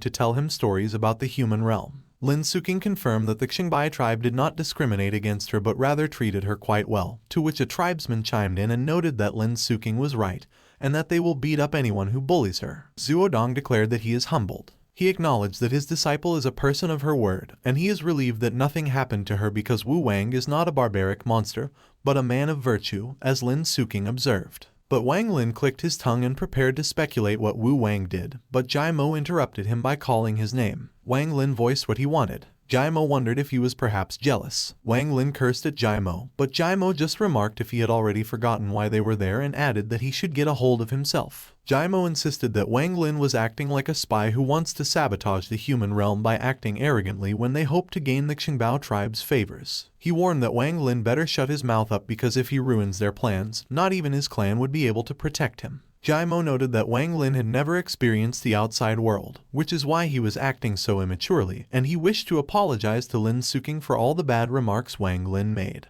But Wang Lin yelled at Jai Mo, and as he stated that Jai Mo was a lecherous bastard, he inquired him for daring to lecture him. Ling Xiaolin's sword moved past Jai Mo. She declared that Wang Lin should shut it and that he should stay 100 li away from there. Jai Mo conveyed that they wished to speak to Wu Wang and wondered if she would be able to introduce them to him. On the other hand, Wu Wang commented that it was interesting. He urged that they should let him peek into their mind, and he used his Star Wish technique, Eyes of Truth. Wu Wang indicated that Wang Lin had white with a black tinge and had blood as well, so there is definitely something wrong with him. He mentioned that Ling Xiaolin has a mist that is pure and white, which means that she doesn't have any impure thoughts, and that by itself is incredible. Wu Wang revealed that Zuodong has a faint purple with a bit of white, which means that he is just a kind old man, and Lin Suking is white with a little purple, so she has no impure thoughts as well. He sighed and added that Jai Mo is totally covered in yellow mist, and he didn't even know that it was possible. Wu Wang instructed that one of his tribesmen should select some elite guardsmen and welcome the cultivators to his tent.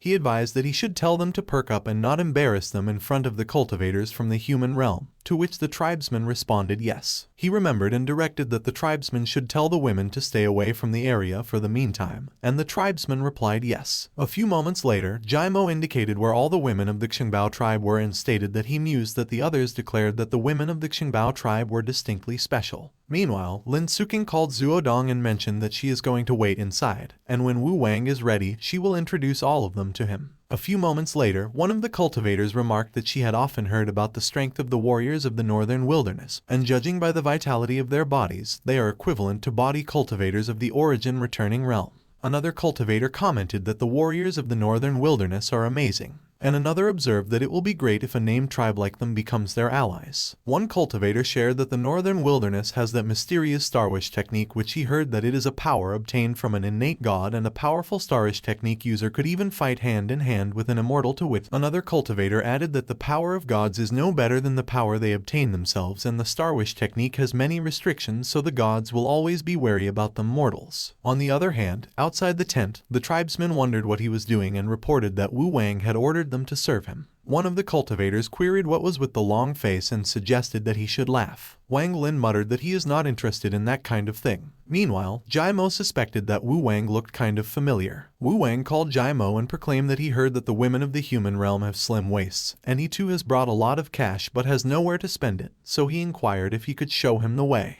Jai Mo quickly recognized Wu Wang. He laughed and remarked that he assumed that Wu Wang was from the Daling tribe. He inquired Wu Wang when he became part of the Xingbao tribe, and as he mentioned that Wu Wang really did trick all of them, Wu Wang replied that he just wanted to play a trick on Jai Mo back and he hoped he didn't mind it. Wu Wang assured that everything was alright, so they should get on to business, and he queried Ling Xiaolin what they wanted from them. Ling Xiaolin stated that they wished to form an alliance with Wu Wang's tribe. Wu Wang was amused by Ling Xiaolan's response. Jaimo quickly cleared his throat and explained that humans are all created by the divine goddess Nuwa and all human tribes are from the same roots, so they have brought many gifts for the leaders of the human tribes in the northern wilderness, and he really hopes that they could get to know the heroes of the northern wilderness. Wu Wang addressed Jaimo as his brother and invited him and the guests from the human realm to have a seat. He mentioned that he had prepared a feast so they should continue their drinking session from the other day and talk about business later. A few moments later, Wu Wang pointed out that he didn't believe his guests had introduced themselves. Jaimo responded that he is from the Jai family and it was nice to meet Wu Wang. On the other hand, Ling Xiaolan revealed that she is from the Tianying Xuanyu clan of the human realm. She realized that Wu Wang was totally different from what she expected, as she assumed that he was a bulky and fat man.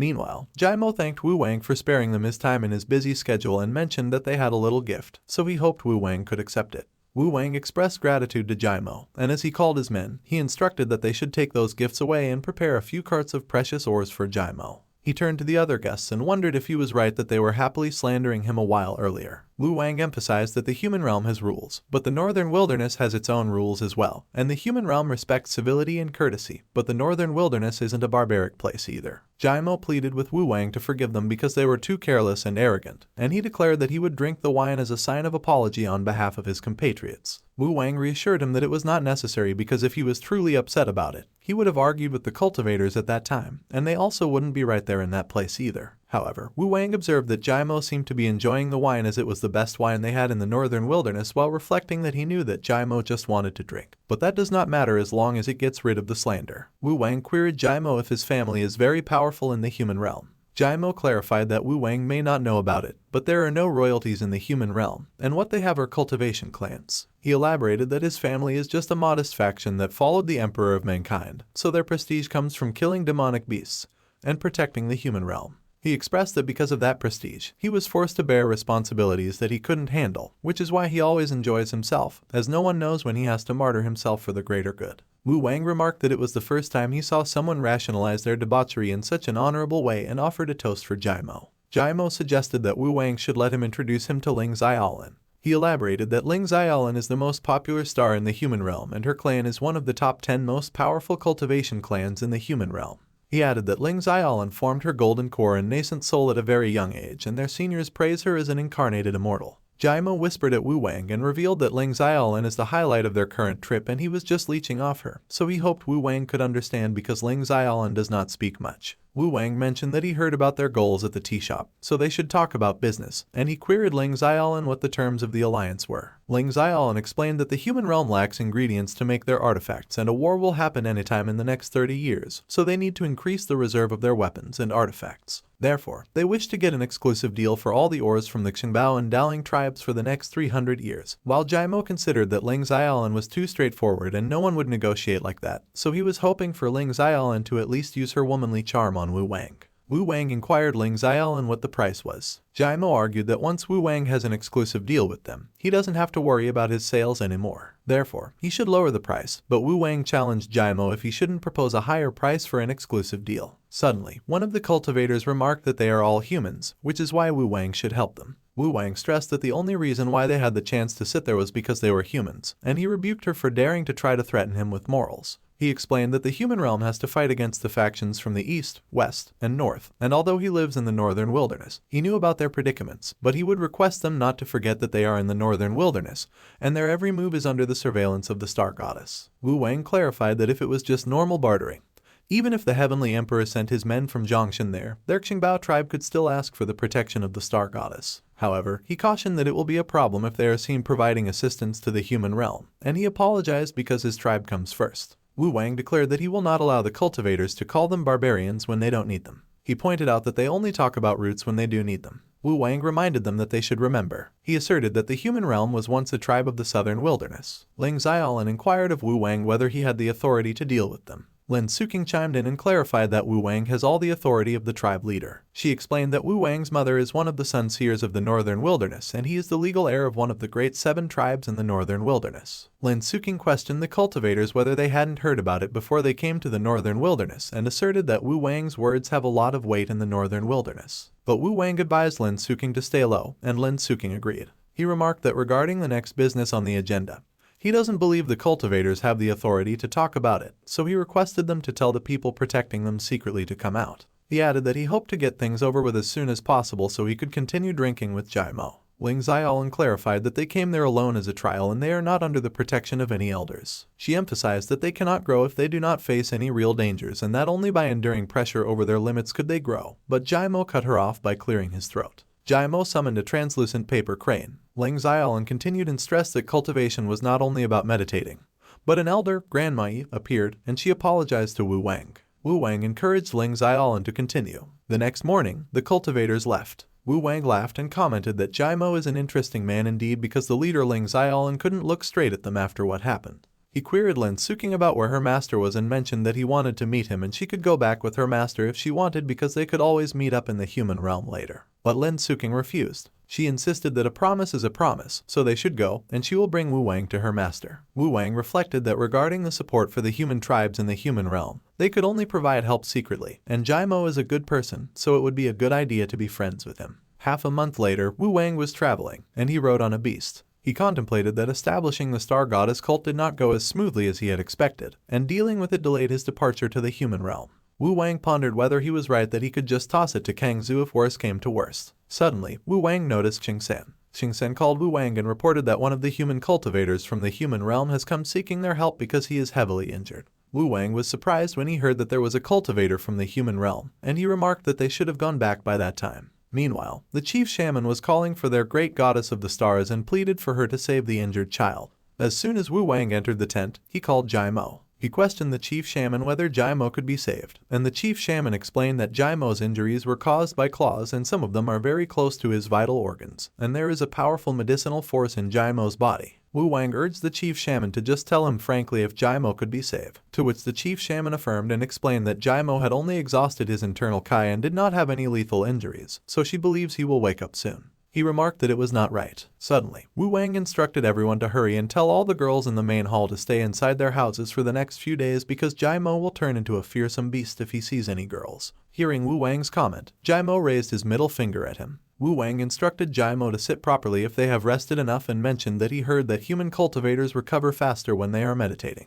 Jaimo cursed and muttered that he assumed he could enjoy some wild hips at that time, while Wu Wang questioned Jaimo about what happened to him. Wu Wang noted that Jaimo didn't seem to be in a hurry and queried him whether the others escaped or if they were already dead, to which Jaimo responded and explained that he didn't think the named tribe of the Northern Wilderness should interfere with that matter and he didn't want to drag them all into it. Jaimo explained that he ran there because his life was in danger, so the mastermind behind the matter will not do anything to Wu Wang. But he can't stay for long, so he will leave when he recovers a bit more. Wu Wang remarked that it was not bad and commented that he believed Jaimo's injury must have healed since he could say so much in one breath. Suddenly, Jaimo wondered whether what Wu Wang created was a soundproofing array and whether he learned the spells of the human realm. Wu Wang clarified that it was just a small trick Lin Suking taught him and he could use the Star Wish technique to imitate it. He proposed that they should talk about business. Wu Wang noted that he doesn't think Jaimo understands how the Northern Wilderness works and queried him if he really assumed that the Northern Wilderness is under the control of the Heavenly Palace in Zhongshan. Jaimo inquired Wu Wang if he was telling him that the Northern Wilderness is strong enough to defy the Heavenly Palace in Zhongshan. Wu Wang replied that the Northern Wilderness is under the protection of the Great Star Goddess and she will never allow anyone else to touch the radiance of her stars. He continued that Jaimo shouldn't worry about them because if his enemies dared to come for him, they would have done so by that time, and also, he needs to know what happened in their territory. Jaimo remarked that Wu Wang really sounded like a scammer exploiting his own religion earlier and questioned if he was really 17 years old. Xing San suddenly challenged Jaimo if he was insinuating that Wu Wang was a liar and asserted that Wu Wang could beat everyone in the Xingbao tribe with his inquiries. Jaimo let out a sigh of relief, and he was about to say what happened. But Wu Wang suddenly interjected that Jaimo should hold it.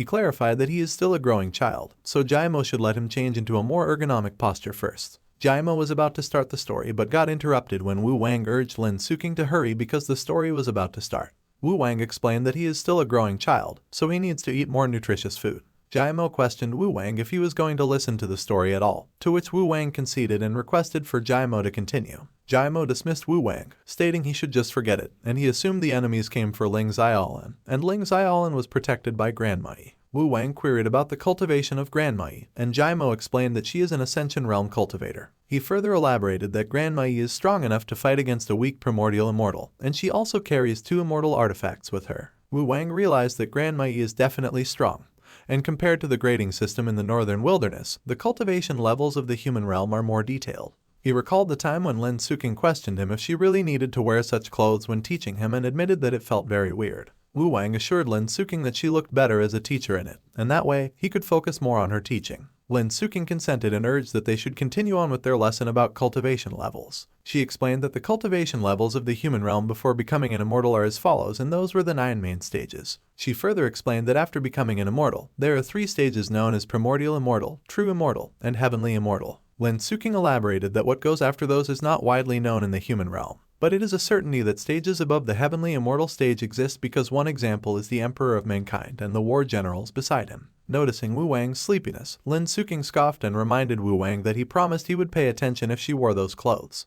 Back to the present, Jaimo reaffirmed that Grandma Yi is an Ascension Realm cultivator, and she was sent to protect the young prodigies of the human realm with 2 immortal-grade artifacts, so it shows how important they were. Jaimo expressed that he didn't expect that their enemies would put in that much effort to get them, and they sent an immortal-level opponent to fight against them. He described that it was a 7-meter-tall disaster-class beast and that it has a humanoid body but a head that looks like a toad. Jaimo recounted that it moved very fast and killed 3 of them when it showed up. He described that Grandma Yi could not even stop it and she could barely protect Ling Xiaolan with her artifacts. He recounted that he tried to sacrifice himself and make his nascent soul explode to injure the beast, but it didn't give him any chance to do so because the moment he tried to trigger his nascent soul, the beast attacked him, and if it weren't for the artifacts he brought, he would have died. Jaimo mentioned that Wang Lin died trying to save him, which made Wang wonder if it was the guy that wasn't allowed to enter the main hall, and he questioned Jaimo if he could really fight against an immortal. Wang requested Jaimo to show him the artifacts he used. Jaimo offered that Wang saved his life so he could even give those artifacts to him, and if he ever returned to the human realm, he would definitely repay him. Wang explained that he was just trying to verify what Jaimo mentioned because although he enjoys his company, the time they spent together is too short, and he requested Jaimo to forgive him for doubting him. He justified that after all, Jaimo was the only one there, and he claimed that he escaped an immortal, so there are many reasons to doubt him. Meanwhile, Lin Suking was flustered as she inspected the storage ring Jaimo gave them. Wang declared that Lin Suking was too weak and inquired what kind of treasure she saw and why she was making that kind of expression. But he also had the same expression as Lin Suking when he inspected the storage ring himself. The storage ring contained different kinds of female clothes. Wang remarked that Jaimo was the boss and he believed him. But Jaimo clarified that Wang shouldn't get him wrong because those are his clothes for the ladies. He insisted that he is not a freak about it and he is just a flirt, but he is still a decent person. But Wang commented that it is a private matter, so there is no shame, and no one could speak anything about Jaimo as long as he doesn't get in the way. But Jaimo asserted that he really doesn't wear those clothes himself. Wang discreetly inquired if Jaimo would like some of their Northfield leather jackets, and Jaimo replied that if it was possible, it would be excellent.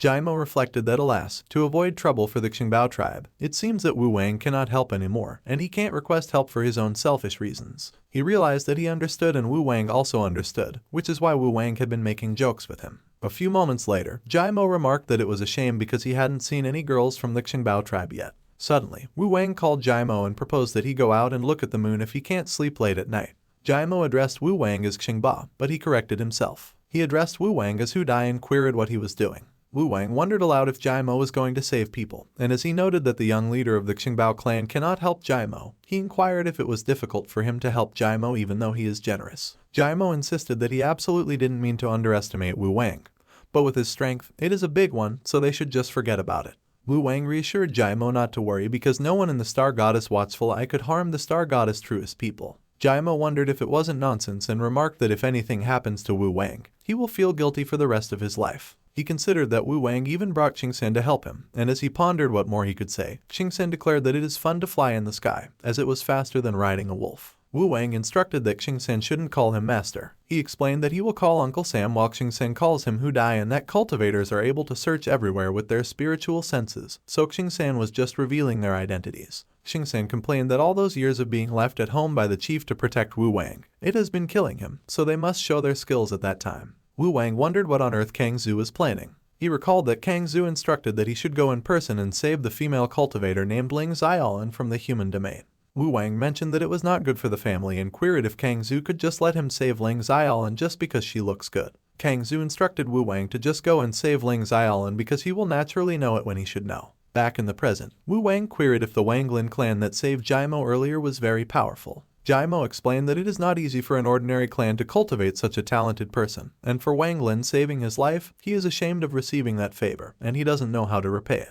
Suddenly, Wu Wang advised Jaimo to slow down and enter the jungle in front of him on the left, and Jaimo queried what was wrong. Wu Wang instructed Jaimo to take a look at the manifestation of the star prayer technique. He indicated that Lingzai Island is still 1,300 miles away from where they were, and it is hard to tell whether her state is not very good or whether she is dead or alive. Wu Wang inquired where Grandma Yi went, and Jaimo speculated that maybe they were going to distract the beasts, or she was outmatched and let Lingzai Island escape first. Xingchen suddenly called Wu Wang and pointed out that it was the northwest of the Blood Forest, and there are several perennial ferocious beasts around, and it was not far from where a 30,000-year-old beast has been found sleeping. Wu Wang observed that it was too quiet, so he would inform Jaimo where to go next, and he shouldn't be too fast or too slow. Jaimo remarked that Kitano's star prayer technique is indeed wonderful, so it was no wonder the bear Xingchen insisted on following.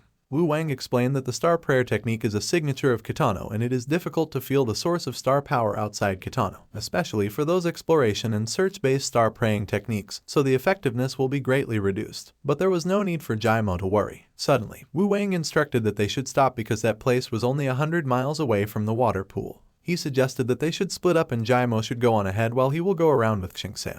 Xingchen queried Wu Wang about how they could get there, and Wu Wang cautioned Xingchen not to rush because they should see if Jaimo is ambushed. Xingchen wondered aloud if Jaimo was trying to screw them, but Wu Wang replied that it was highly unlikely and that he would explain it to Xingchen later. He reminded Xingchen if he remembered the drill and mentioned that they may have to give the third general a hard time. Xingchen insisted that Wu Wang should come onto him because it was his fault that he can't learn the star prayer. Wu Wang spread his wings, which were created by the Star Wish technique, and carried Xingchen below him. He mused that although star prayer is a power borrowed from the star goddess, if one doesn't increase their life expectancy, their power will be affected if they leave Kitano, but it smells good. Jaimo wondered if things weren't too smooth and suspected that although Lingzai Island was seriously injured at that time, her life was not in danger, but the way she was doing it, she looked like she got it all figured out as fish bait. He reflected that with over a dozen rising stars, maybe there is someone who could become an immortal, but it is a pity. Suddenly, Jaimo noticed Grandma Yi flying towards him. He inquired if it was really a trap and if it was Grandma Yi. Grandma Yi was carrying Wang Lin, and Jaimo questioned her how Wang Lin's injury was. Grandma Yi replied that Wang Lin has no worries about his life, but the golden pill has been destroyed, so it may be extremely difficult to unite.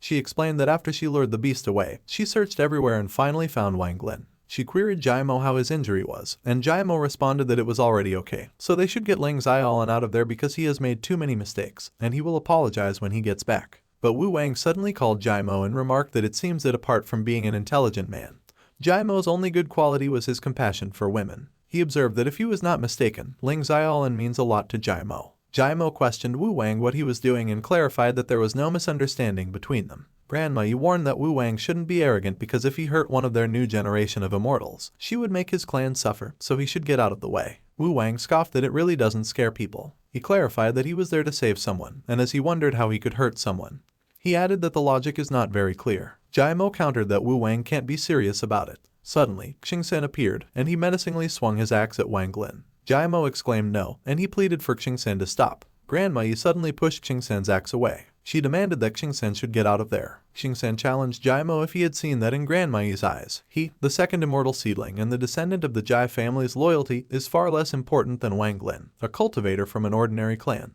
Jaimo mentioned that Wang Lin is injured, but Wu Wang observed that Grandma Yi seemed a bit careless because previously, Lingzai Island was placed there, but not even half of the formation was arranged. Grandma Yi explained that if she were to set up an array of fluctuating spiritual energy, she was afraid that it would be easier to attract the fierce beast, so she could only resort to that strategy. Wu Wang queried if most ferocious beasts aren't relying on breath search and added that it was the most densely populated area in the North Field. He questioned Grandma Yi if it was true that she didn't go far earlier. Grandma Yi conceded that Wu Wang was not bad and confirmed that she was searching nearby before, to which Wu Wang pursued where the fierce beast was last led. And as Grandma Yi replied north, Wu Wang noted that there are no less than 200,000-year-old ferocious beasts heading north from there. Wu Wang remarked that the boundaries of fierce beasts have their own rules, so if a new 10,000-year-old beast appeared, it would be quite lively there at the moment, and Grandma Yi speculated that perhaps the fierce beast had a way of hiding. Wu Wang agreed that it was not bad because that is what he speculates too, and that perhaps the fierce beast is hiding nearby, hiding its breath and ready to pounce at any time.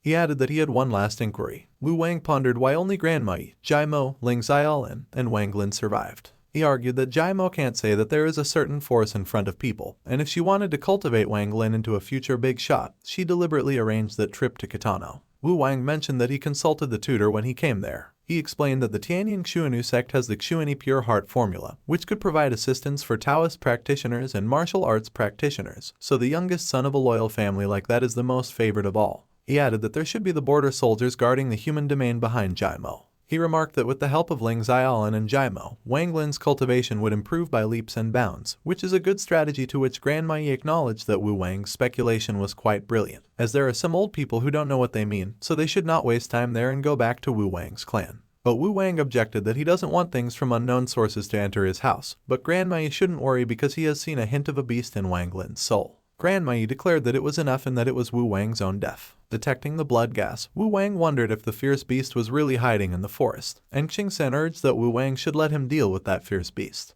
Wu Wang directed that Qingsen should just go and get it over with because he will team up with Jaimo to deal with Grandma Yi, and Qingsen boasted that the Wanian fierce beast's third grandfather was coming. Meanwhile, Jaimo realized that he is a Yuanying realm cultivator. He addressed Wu Wang and cautioned that Grandma Yi's strength is comparable to that of a fairy, but Wu Wang simply questioned him what does it matter. Wu Wang declared that in his katana, he is not afraid of the immortals under the watchful eye of the star goddess. Jaimo praised that it was indeed Wu Wang and that the sound of reciting poetry even made him feel passionate and heroic. Grandma Yi mocked that Wu Wang was a sidekick and vowed that she would show him the power of the human domain immortal that day. But Wu Wang retorted that she doesn't even need to kill Grandma Yi, and he will demonstrate his best move that day. He loudly summoned his mother and begged that she should save him.